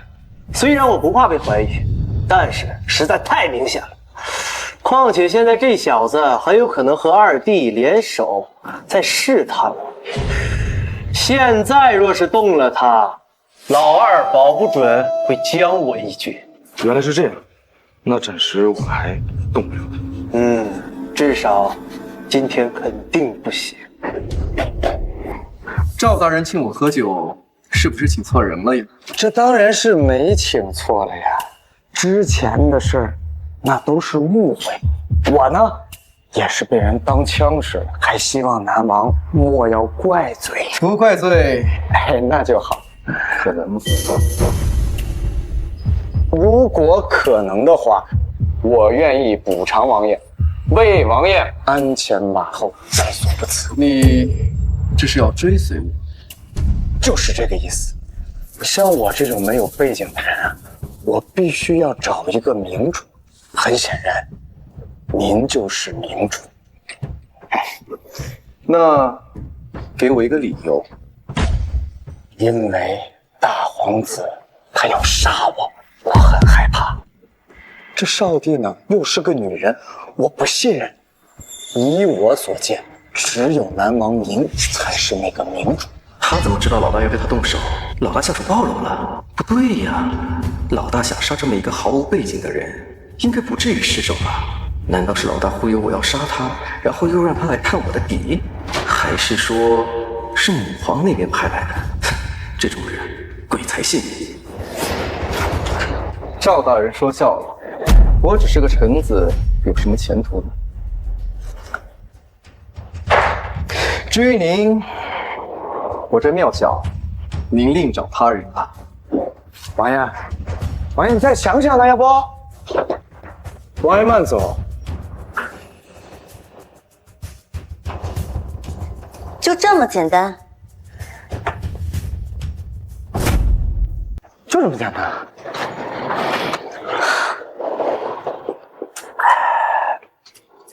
我大哥和二哥城府极深，你以为靠你轻轻的欲盖弥彰就能让他们互相猜忌吗？他们两个人呀，本来就相互不信任，再加上我这么一讲，那他们的隔阂就更多了几分。这样，留给你我的时间就更多了一点。一点时间够吗？杨青他一直支撑着，他想等到我有足够的自保能力以后再离开。可是我不想看他那么痛苦的支撑下去。就现在的情况，如果你那两个哥哥联手，我们没有半点希望。再给我一点时间啊！我有一办法可解一切麻烦。什么办法？由于北燕国军联姻，如此大梁南北通透，两国兵势牵线，我们本就与北燕一直存在着贸易。联姻可以把最后一层屏障撕开，这样一来，所有的矛盾和问题都能迎刃而解。而我有了北燕的支持，地位也能稳如泰山。杨沁就不用再支撑了。你跟北燕国军联姻，的确是个办法。连你也这么认为吧？但是我不会让你嫁给那个垂垂老朽、草莽之妇的。但这就是命，不是吗？不，这不是。如果我不在，这或许就是你的命。但我在，我不会让这样的事儿发生。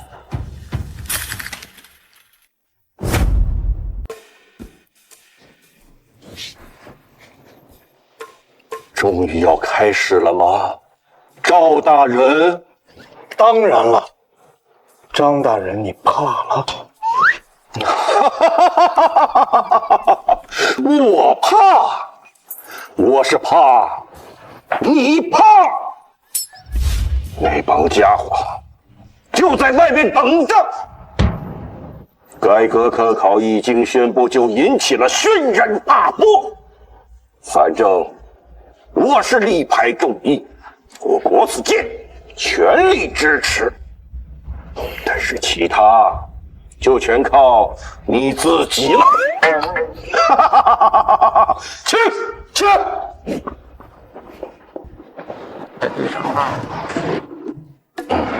今日我大梁朝所有的人人几乎全到了。赵大人到！哟，这不是少帝吗？微臣参见少帝。大哥、二哥，今日我们只是观摩，不用带着身份。看来三妹对这个也很感兴趣啊。没想到这次科举改革竟引来如此多的大胡。没错，翰林书院院长秦钟，岳麓书院院长张子霖啊，还有那礼部尚书吕超，还有北慈圣庄飞扬。哎呀，这话说回来，这庄飞扬曾经可是2次高中状元，但都拒绝入关。还有那南诗仙柳清风，他的文辞风采我可是十分喜欢呢。大梁半数才人皆聚集于此，看来这次玩得很大呀，不知赵大人如何收场啊？在下赵林，欢迎各位文人大儒来参加我国子监科举改革监听会。你就是赵林？您是？我乃翰林书院院长秦钟。你一个黄毛小子，竟敢来宣布科举改革之事？你才读过几年书啊？你也不撒泡尿照照你自己是个什么模样？怎么，你还想打人不成？你看看这是什么地方？你说你是翰林院院长是吧？区区从三品，你就敢对我大呼小叫，以下犯上？老子是礼部侍郎，正三品，我大你一级。你是你狂妄！你又是谁啊？我乃岳麓书院院长张子霖，4品，你比他还小，怎么？你也要以下犯上？我和秦院长的官职虽然不如你，但是我们教书育人几十载，门徒遍天下，不乏达官贵人。你如此目中无人，难道你就不怕吗？怕，我就不会站在这儿了。我告诉你们，这科举改革势在必行，我已经获取了礼部尚书吕大人的同意，还有少帝陛下的恩准，岂容尔等在此放肆？我也只是配合赵大人。赵大人是主要推动者啊，与我无关，与我无关。这小子胆子也太大了吧，竟不把任何人放在眼里，他当真不考虑后果吗？别说吕大人同意，哪怕是少帝陛下，我庄飞扬也断然不会接受这什么科考改革。我柳清风也不认可。北慈圣南诗仙都站出来了，还有我代表京城士子不同意科考改革，生学好数理化文科理科都不如《诗经》经义奥妙。我们不需要这些歪门邪道，国子监遵循是国子监的事，与我们无关。我代表岳麓书院不同意，我们翰林书院也不同意。赵大人，这该如何办？你看，我就说行不通吧。现在啊，看他怎么收场。大人，你懂看好戏吗？爹，我们要不要也出声支持一下？万万不可呀！若是现在出声，无疑是惹祸上身。我们呀，还是静观其变吧。这比我想象当中的还要热闹啊！三妹，担不担心赵大人？这些文人骨子里面还是有一股狠劲的。万一赵大人被他们失手打死了，那可是要留下千古笑话的。赵林，你就这点手段吗？少帝陛下的话你们都不同意，那你们这算是公然抗旨吗？据我所知，这公然抗旨可是要杀头的。我们不是抗旨，我们只是无法接受这无理由的改革，摒弃了我大梁优美的传统。如大人非要给我们安上抗旨之罪，那就杀了我，我不怕死，我要用一身的烈骨向世人昭示我的决心。庄兄如此豁达，那我柳清风也不甘落后，要杀就杀我吧。真以为我不敢杀你们是吧？来人！赵大人，你可想好了？若是将这2人杀了，这事情可就大了。他们是区区白身就敢违抗朝廷，这还得了？出了事我担着，给我杀！哎呀，这个头铁的家伙呀，杀了他们，这事情啊必然会朝着不可收拾的局面发展呐。若是上面要对天下文人有个交代的话，那必然将他千刀万剐。哎呀，此2人公然反抗朝廷旨意，该杀！出了任何事儿，我赵林一个人担着。杀！住手！参见少帝殿下。赵莲，我让你推动改革科举，你就是如此推动的吗？少帝何意啊？科举乃是大梁的根，改革更是重大的事情。我虽然把此事交给你，但不是让你乱用权力，用血腥暴力的手段去残害文人。少帝殿下，您一定是听信了他的谎言，受了他的蒙蔽，才同意科举改革的吧？是呀，少帝，您一定要擦亮眼睛啊！这种乞丐出身的存在，怎么能让他把手伸到这儿来呢？是啊，这不是想让我们大梁乱套了吗？少帝殿下，我们等死不足惜，但求死得其所。我们的心情就是大梁千千万万读书人的意志。还请少帝陛下给我们读书人一个公道。赵莲，从现在开始，绝不允许你用任何暴力的手段去残害文人。如果你无法说服天下人，如何让天下人服你？少帝英明，少帝英明，不杀就不杀了吧。哼，让你失望了。你莫不是以为你说你要杀了我们，我们就会屈服？我们读书人的脊梁比你想象中的要硬。我们今日读书人雅聚于此，不欢迎你这出乞丐，赶紧滚！滚！怎么不继续了呢？你刚刚说你的脊梁骨比较硬是吧？你知道你为什么硬吗？因为我们满腹锦绣文章，墨染双袖，不与你这等凡夫俗子为伍，所以我们的脊梁硬。所以就是你们自恃神采飞扬，觉得很了不起的。你别解释，你就说我说的对不对吧？因为我们的文采，所以我们和你不是一个境界的人。你们都是这么认为的？当然。那好，那我们就在此射泪。射泪，射什么泪？射泪就是。那便是我一个人挑战大梁全体文人，诗也好，词也罢，我一一应战。不管你们是车轮战还是群殴，我都照单全收。你们听到他说什么没有？他要一个人挑战我们这里全部的文人，这个乞丐简直是疯了！这何必呢？想必是他在给自己找一个台阶下吧。大人，你看他这小人嘴脸，应该是气糊涂了吧？佩服佩服，赵大人勇气可嘉呀！入戏太深，自己都信了。这里面随便挑出来一个，都是他不能所企及的。你是认真的吗，赵莲？你们逼逼赖赖完了没有？文人学者谓之君子，这君子一言驷马难追。我的话就放在这儿，你们战还是不战？你要战，我便战。但是如果你要输了，你要如何？要是我输了，这科举改革之事我闭口不谈，并且我主动向朝廷辞官，终身为棋。这可是你说的。但如果我赢了，我要你们三跪九叩，端茶敬酒，拜我为师，助我完成科举改革，任何人都不能再有异议。拜你为师，你也配？就是一个黄口小儿，也不怕闪了舌头。不敢了是吧？你们的风骨呢？你们的傲气呢？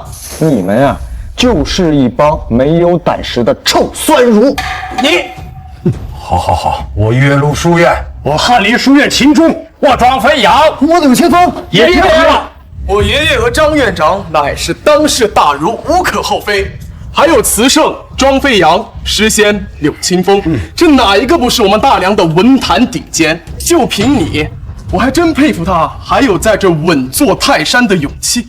难道这赵大人文采十分出众？那我倒是要好好看看。何必自取凌辱？好，那你们是一起来，还是一个一个来呀？我有一副对联，如果你能答上来，就算你赢。说，一叶孤舟，做了2-3个骚客，启动4桨5帆，经过6滩7湾，历尽8颠9斗，可叹10分来迟。好，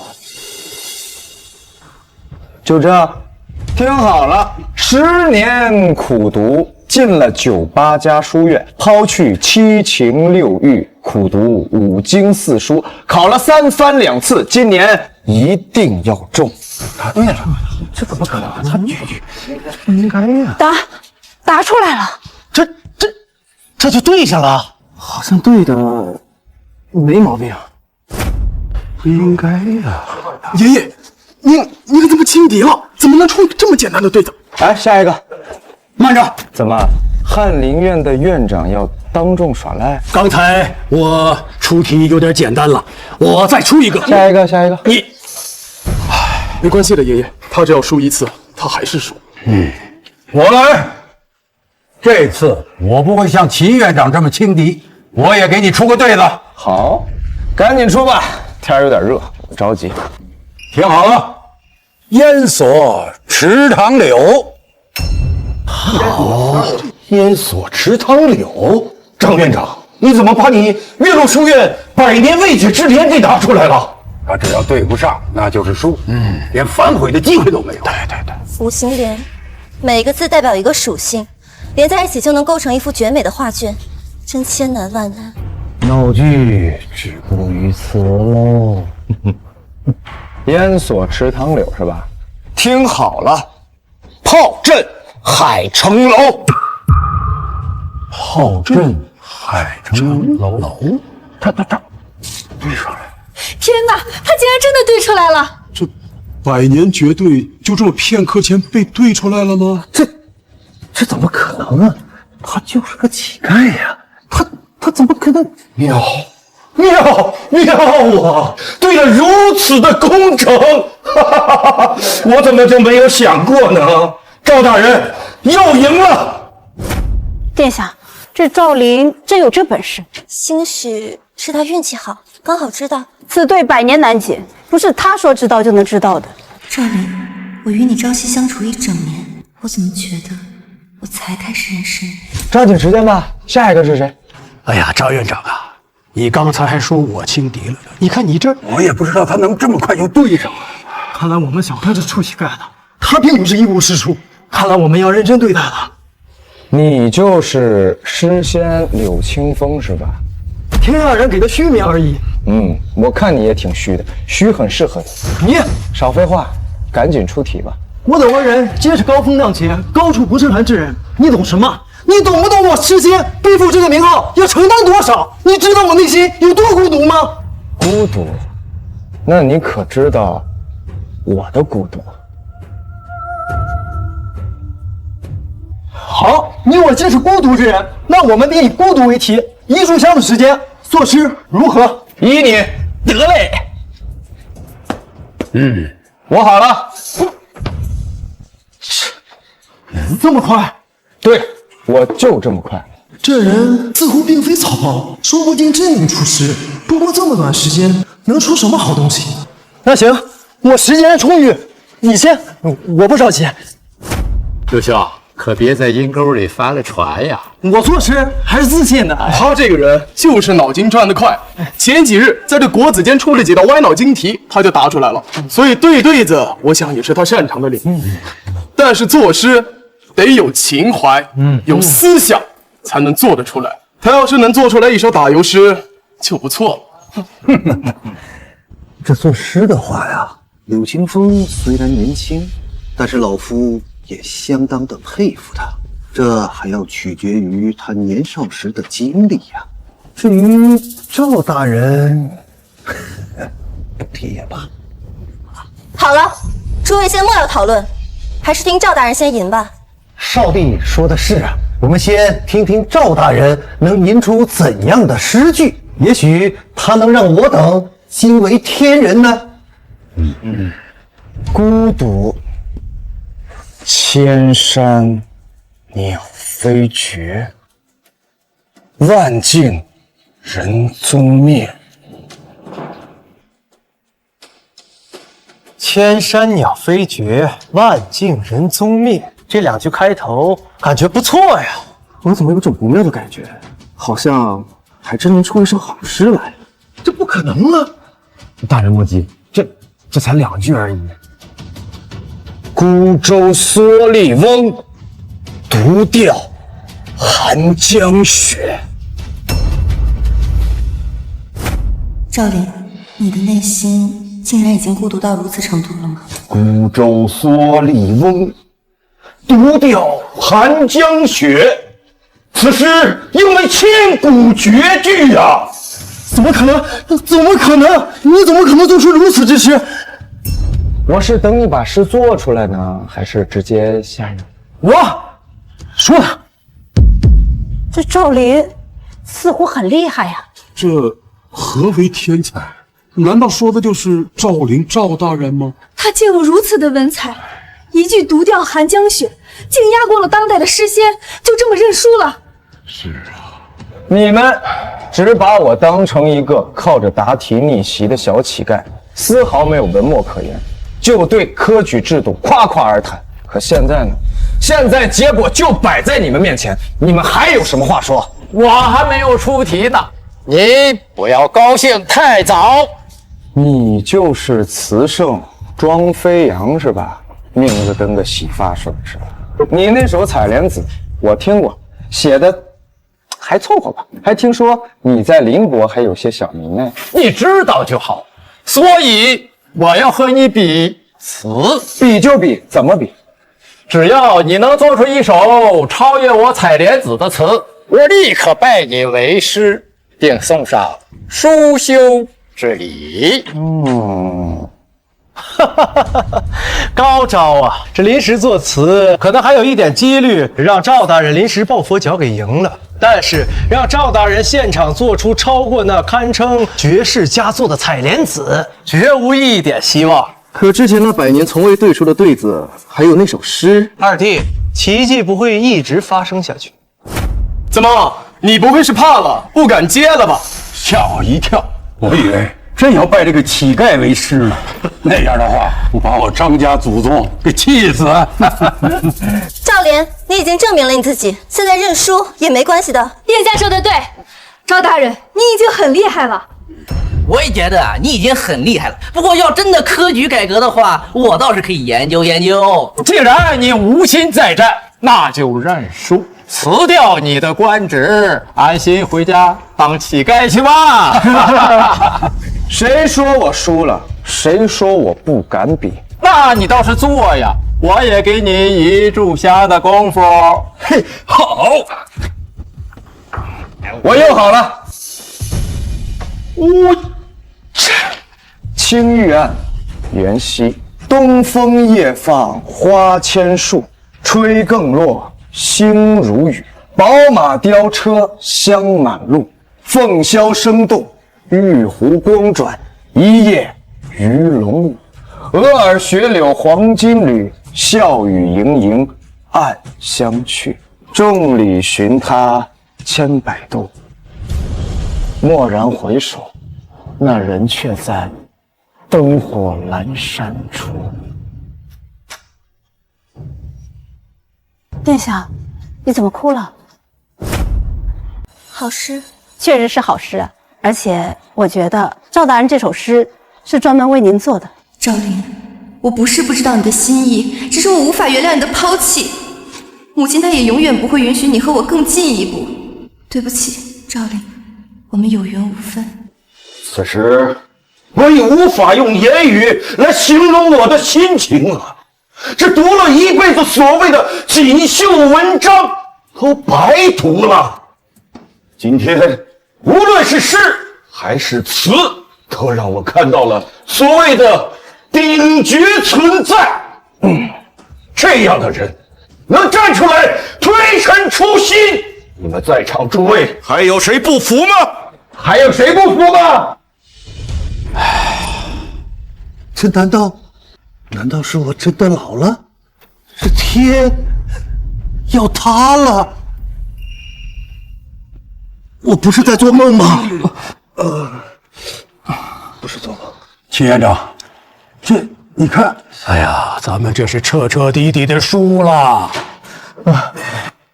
学生庄飞扬拜见老师，这是学生出生时父母求的百家所，还望老师笑纳。学生柳清风拜见老师，这是家传玉佩，赠予老师，还望老师不嫌弃。张子林拜见老师，秦钟拜见老师，我翰林院秦钟愿意交出院长之位。我愿交出岳麓书院院长之位。哎呀，哎呀，这是做什么？使不得啊，使不得，可不能这样啊！啊，不，我们是真心的想拜你为师啊！对，达者为师，我们绝对不会说因为您的年纪小，我们就轻视你。我们也是。好，既然如此，哎呀，老师，使不得呀！完了，这家伙有人心了。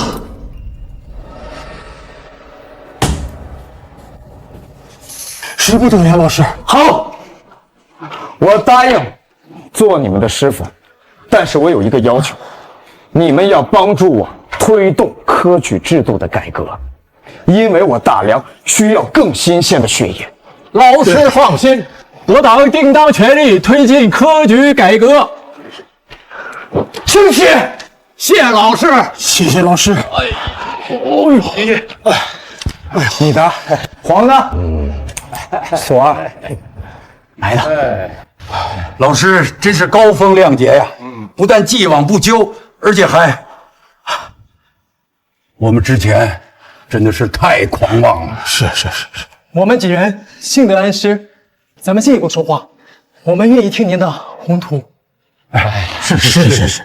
好，想不到啊，想不到，一个乞丐居然有如此文采。现在他的一言一行已被天下人所关注，影响力空前绝后。现在想要拜赵灵为师的人已经排起了长龙，没想到呀，拜他为师竟然成了当下最热门的事儿。三妹手里有这样的人，咱们兄弟俩离皇位可是越来越远了。怎么，这就放弃了？不放弃还能怎么样呢？况且没了三妹，不还有大哥你吗？二弟，你果然没跟我齐心啊！齐不了的大哥，而且我也很清楚，与其你做皇位或者三妹做皇位，对我来说好像都没什么区别。更何况大哥北域兵强马壮，你若登基，那我这南王还怎么做呀？二弟，我愿与你划地而治，你做你的南地，我做我的北地，将大梁一分为二，但同属一国，如何？大哥真愿意这么做？只要二弟全力助我。算了，口说无凭，哪怕我们两个是亲兄弟，我也不敢冒大不韪的风险去全力助你。你不相信？这样，我这就准备诏书，将南边划分于你。待成就大业之时，你便可以高枕无忧了。大哥，此话当真？我这就准备诏书。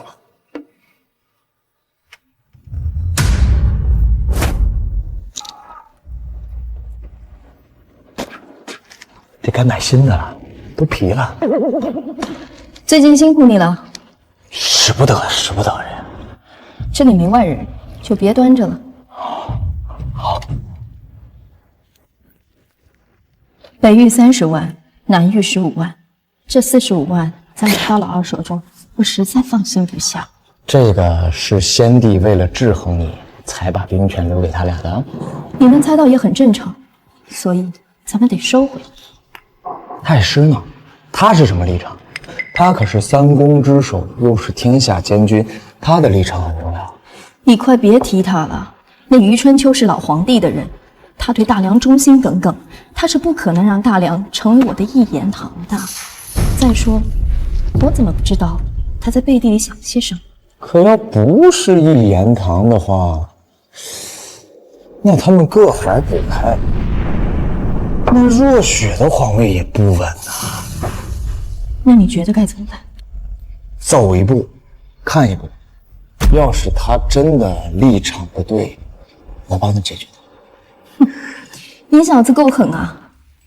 那余家世代忠良，身怀铁券丹书，免死金牌。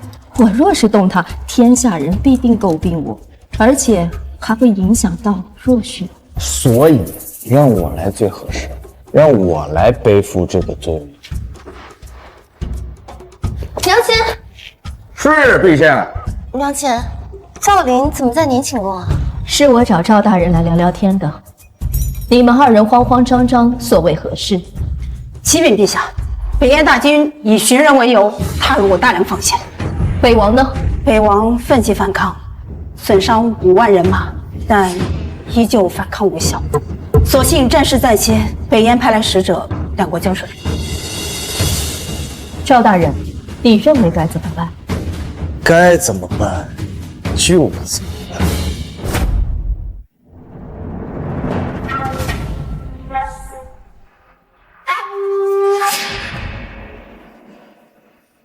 北燕使者，这是我大梁少帝苏若雪，见到了你为何不跪？笑话！你们大梁若是这种态度，那就没必要谈了。到时候我北燕铁军直接长驱直入，到时候谁给谁跪下，那还两说呢。大哥莫要激动，如今北燕铁骑军大势大，您又小败其手，还是莫要激动的好。我会败，若不是殿下让我强交半年的赋税，我拿这笔钱加强攻势，我会败。朝廷没有单独拨款加强攻势吗？还是说北王是在怪罪殿下呀？我没说。你说了。我没有。你有。赵大人，大哥说的也不全无道理。北域要面对大燕铁骑，现在又被其逼着还钱，就算攻势不影响，但其士气，所以才……这也不能完全怪少帝呀。少帝也是听了某人的谗言吧？哎，吕大人，如今赵大人的门徒遍天下，有些话您还是不要乱说的好。看来大家都心知肚明啊，我又没指名道姓，南王爷也听出来了，那老夫只能倚老卖老了。对，我说的就是赵大人。赵林如今势大，朝廷当中必然有许多人嫉妒，只要我们煽风点火，便会起到非常好的作用。大哥所言极是，不如变成北燕使臣这件事儿，把赵林处理了。我已经有办法了。够了啊！都少说两句吧。今日还有重要的事要商榷呢。我不是来听你们吵架的啊！少帝是吧？现在你我两个国家正在交战，暂时停战了。现在，你现在给我们一个解决方案呢，还是说你们想继续打呀？如今我大梁势弱呀，这要是再打下去，恐怕……当然不能打了，岂有此理！殿下，不用怕他们这帮蛮夷，您只要一声令下，我身先士卒，与他们战个不死不休。大哥，我们都知道您不怕北燕铁骑，但实力确实有差距，还望从长计议呀。三妹啊，三妹，看你如何收场。我刚才所说，会使意下如何呀？北王爷心真毒啊！为了敲诈自己的国家，甚至不惜搬弄是非。我北燕确实是打算入侵了啊，但是因为一直佩服北王爷，所以没入呢，没敢入。总之，到时候我会故作败事，而你趁机敲诈朝廷一笔，所到好处，我屈你3。哎呦，这3成跟白送有什么区别呀？我当然是想要了，但是我相信北王爷绝对有什么附加条件吧。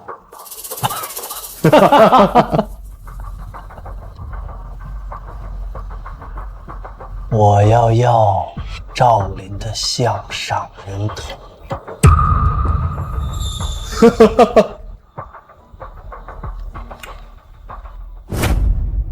行事不对，赵林，怎么办？没事，有我在。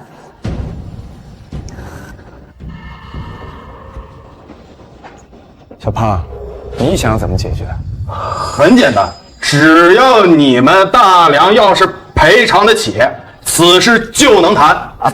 赔多少？1两，我给你2两，滚吧！1两，粮草200万担，此事可谈。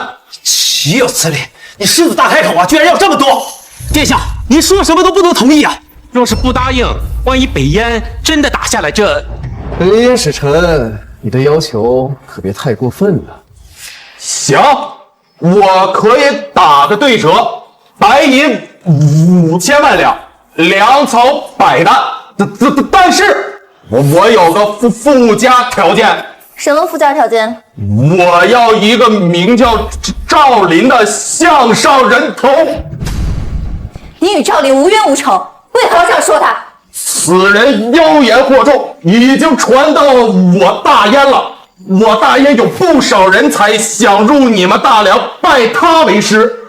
我们大王说了，这个人他必须死。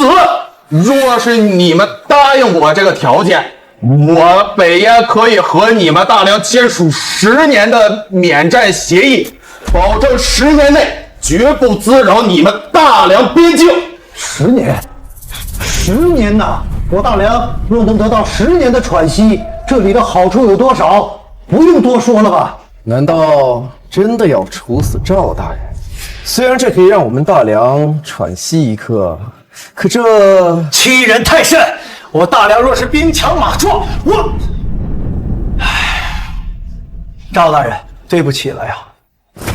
哦，搞了半天，原来是冲我来的呀！你早说呀！你就是赵林啊？啊！我还以为你长了个3头6臂呢，结果就一普通人啊！我倒是没长3头6臂，但是我会72变。北王爷，你刚刚说对不起我，是你承认打不过北燕吗？我没说，只不过我们跟他们还是有点差距，这是不争的事实。这不还是承认吗？我没有，不过你非要这么说，我也没办法。既然你打不过北燕，那还当什么北王爷啊？大胆！赵林，你居然说出如此大逆不道之话！我不配做这个北王，谁有资格做这个北王？当然是能打过北燕的人有资格做北王呀！我可是大梁皇子。哦，原来你是仗着血脉，但是毫无建树，是个窝囊废啊！有什么用啊？我即便抵抗不了北燕，但这几年我一直把他们牵制住。你根本什么都没有经历过，就想抹灭我的付出，你算什么东西？哦，那也就是说，你亲口承认你打不过他们。你这天下之子皆为臣子，既然臣子做不到自己分内之事，那换一个臣子便可。既然这北王爷抵挡不住北燕，那就交出你的兵权吧。赵大人所说，便是本少帝心中所想。既然大哥亲口承认无法抵御北燕，那就把兵权交出来吧。本少帝会另寻良将镇守北域。毫无征兆，毫无征兆，居然毫无征兆的就顺水推舟要收走老大的兵权，而且有理有据。完了，老大这是偷鸡不成，把命都搭进去了。我成功让他们收走老大的兵权，那我恐怕就有难了。少帝殿下，老夫觉得这北王应该是一时失言了，而这赵大人没有必要上纲上线吧。如果是北域的兵权轻易从北王手里拿走的话，恐怕会引起动荡啊。老臣也是这么认为。臣附议。精彩！你们大梁的人是真有意思呀。北王在你们大梁想必也是响当当的狠角色了吧？你们若是把他给换了，那我北燕就再无敌手了呀！到时候我北燕铁骑就直取你们皇宫。我现在得帮他说几句话，不然这次不但捞不到好处，还白来一趟。这家伙也是，竟然还被人将了一军，哎，太傻了。那你的意思是，除了北王爷，我们大梁就没人能跟你们大燕较量一下了？自然，你很了解我们大梁吗？啊？而且为什么我觉得你说话在帮腔啊？我没有，我就是实话实说而已。你俩语气都一模一样，你说没有？还有啊，不止这个外国的小胖，我怎么觉得你们都在帮腔啊？难道是我的感觉出问题了？什么情况啊？赵林，你就这么想要我手中的兵权？倘若拿到这兵权，你能阻止北燕继续侵犯我大梁吗？我当然能，我当然能。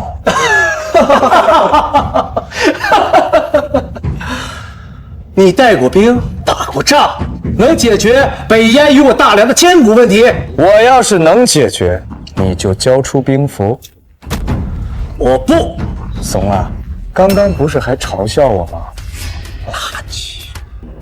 好，我答应你，但是如果你达不到，不能完成，那就该赔偿赔偿，该杀我的头杀我的头，起码我的头还能减免1半的赔偿，何乐而不为？好，我答应你，但是给你1日时间，若你做不到，我便会亲自取了你项上人头；若你做到了，我便立刻交上兵权。好，但是你得先把兵符交出来，给一个中间人，我怕你到时候赖账。我绝对不会提前写什么文书，或者提前把我的兵符交出去。我知道大哥在想什么，我不做这个中间人。朝堂之上，你可选一个自己信任的人。若赵林做不到，兵权还是你的，他的性命你亲自取。大哥意下如何啊？大哥，不如这样，你将兵符交给太师大人。太师大人既是百官之首，又是2朝元老，一定会公平公正的。赵林现在把我架在火上烤，我若是不答应，恐怕此事难休。虽然他脑子好使，但北燕岂是那么容易乖乖听话的？这是一场豪赌啊！好，就这么办。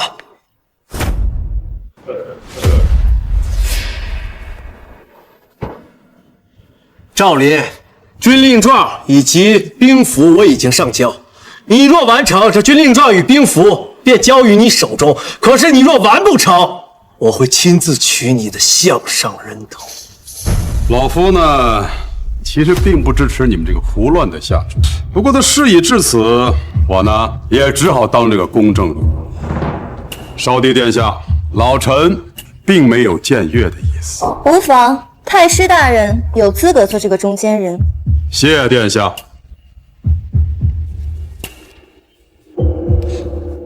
走吧，小胖，跟我走。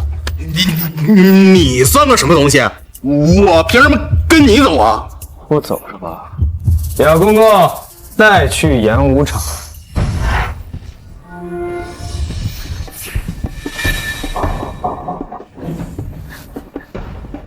胡闹啊！巴彦可是北燕的使者，赵林如此对待使节，这不是要把我大梁和北燕的矛盾更加激化了吗？我们还是看看去吧。赵林，你和大梁如此无礼，我回去一定如实向大王汇报，说你们大梁如此无礼，我们人没体系，直接奔你们皇城。哎呀，这是做什么呀？怎么能把北燕的使臣绑起来呢？这是要把事情闹大呀！得赶紧把使臣放下来呀！是啊，赵大人一向很精明啊，这今日怎么这就有点过了吧？这就是他说的办法，羞辱北燕使臣，这分明就是令矛盾更加激化。是啊，少帝，还是先把使臣放下来吧。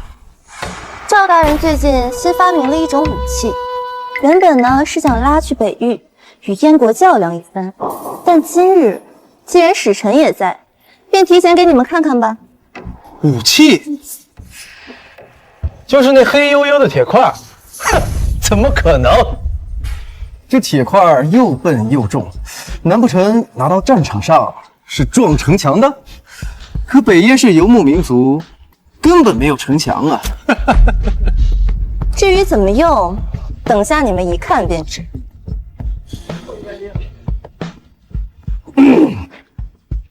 你你刚刚说要把你们北燕的铁骑直逼我大梁的皇宫是吧？对，是杀了你。好，希望你一会儿还能这么硬气。开火！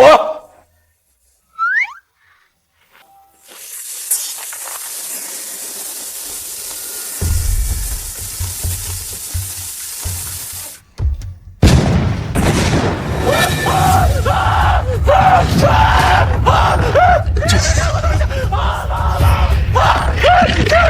西？妈妈，我要回家！我要回家！如雷似火，这到底是什么东西？这威力如此巨大呀！震天炮，准备，瞄准！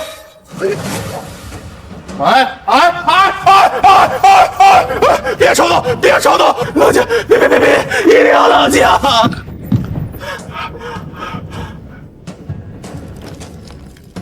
你说这个武器能抵挡住你的100万铁骑吗？这必须挡得住！放心，我会去绝对跟大王如实汇报。好好汇报。我们大梁不是打不过，也不是不敢打，而是打起来对谁都没有好处。否则，一旦打起来，这些东西要多少有多少，全都出现在你们大燕的国土。我知道了，其实我们压根没打他。哎呀，其实我们压根没打算入侵你们大梁边境，是你们大皇子苏建，他说让我配合他敲诈你们朝廷银两，我才这么做的。事后答应我说是3期分账，我才过来的。你胡说什么呢？我们什么时候有这种事儿？反正我把话放在这儿了，信不信的就是你们大梁内部的事儿了。让他滚！妈，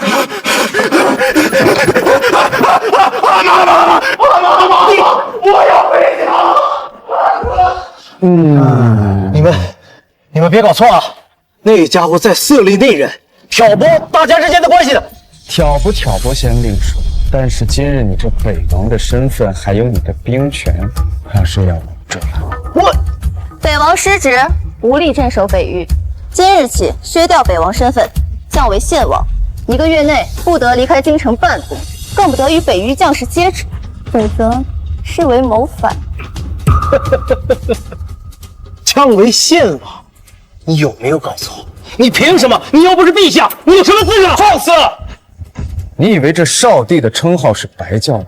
陛下不在，他就是陛下。怎么？难道北王想追究一下刚刚使者说过的话？微臣遵命。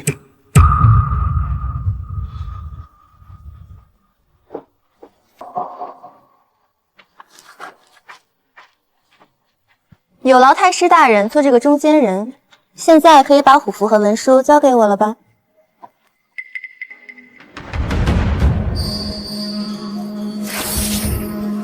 太师大人，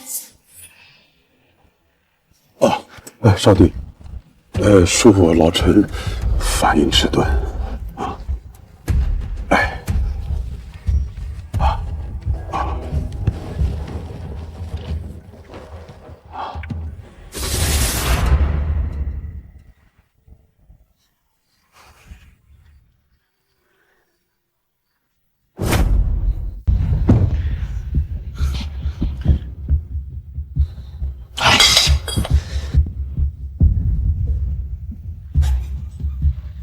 二弟，太师大人，你们怎么一路前来啊？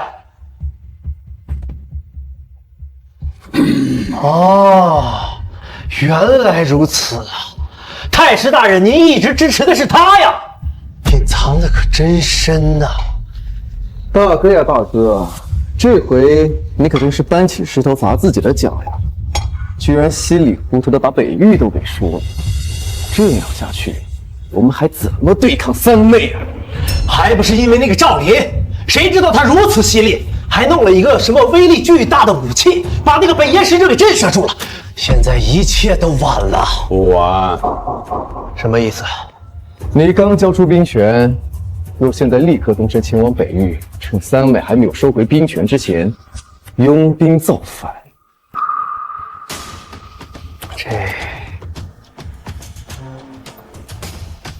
真到这一步了，这是你唯一的机会，也是我唯一的机会。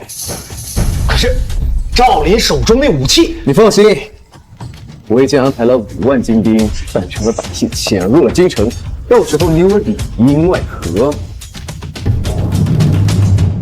女人之政，成何体统？缺人也算。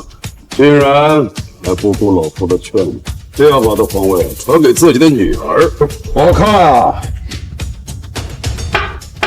该有个了断。好，我这就出发。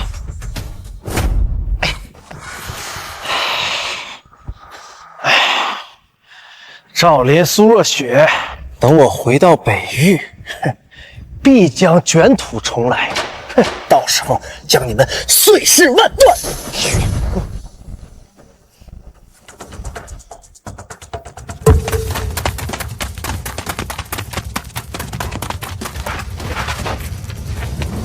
你们什么人？知道我是谁吗？来抓你的人。赵林，大皇子呀，大皇子，我本来想放你一马，那你倒是放了，放就放。哎，放了。你刚刚说什么？你要回北境起兵造反是吧？我没有。来人，拿下！赵林，算你狠。希望大哥一切顺利，要不然这一局我们输定了。你哥苏建更不想输，而且他必然会卷土重来。不用等了，他在天牢里已经什么都招了。赵林，你什么意思？他是谁？我怎么不知道你在说什么？他是谁？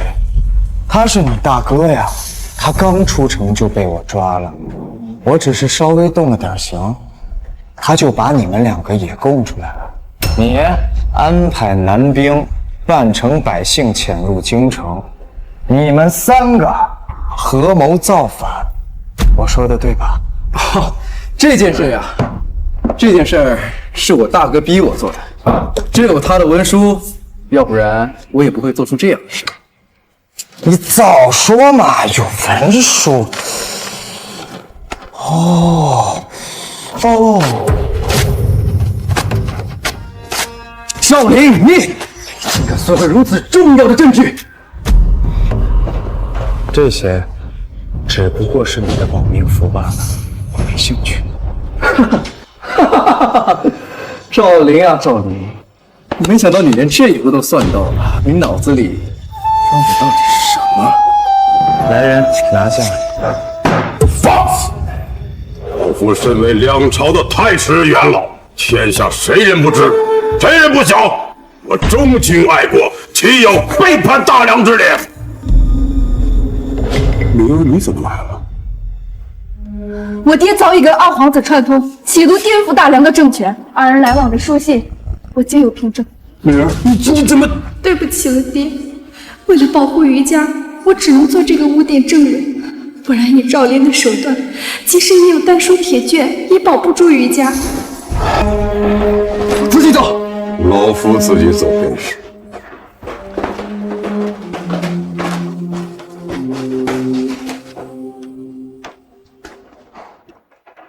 女儿啊，把你娘照顾好，余家的上上下下，可托付给你了。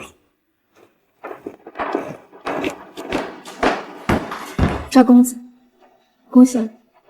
恭喜？恭喜什么？恭喜你完成了自己的承诺。你如果不杀我，那就让我留在你身边，我为你披荆斩棘，扫除障碍。是，我的思想，我的弟子们已经继承了，我保护的那只雏鹰也该自己飞翔了。什么意思？你要走？你舍得吗？舍不得，也得走。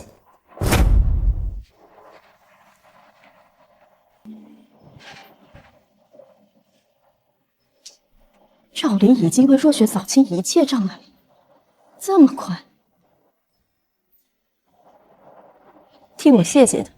顺便杀了。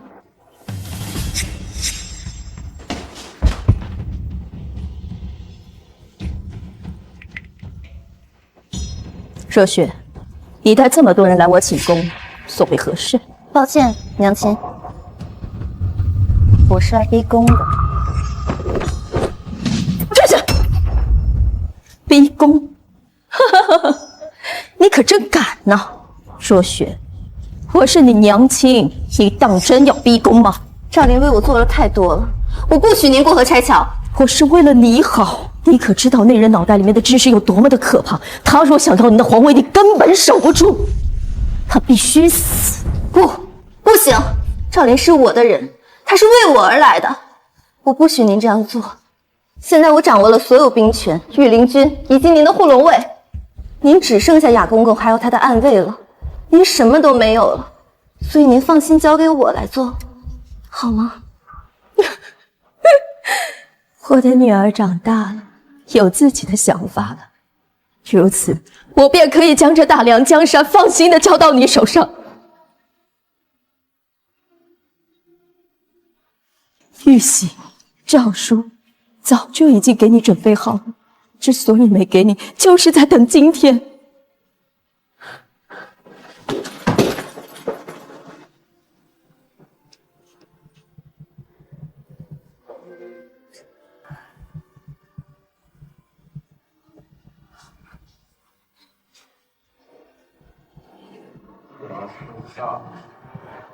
若雪，皇后的日子就靠你自己。皇后陛下登基。平身。你们有人看到过赵大人吗？没有，陛下。陛下，这是赵大人给您的信。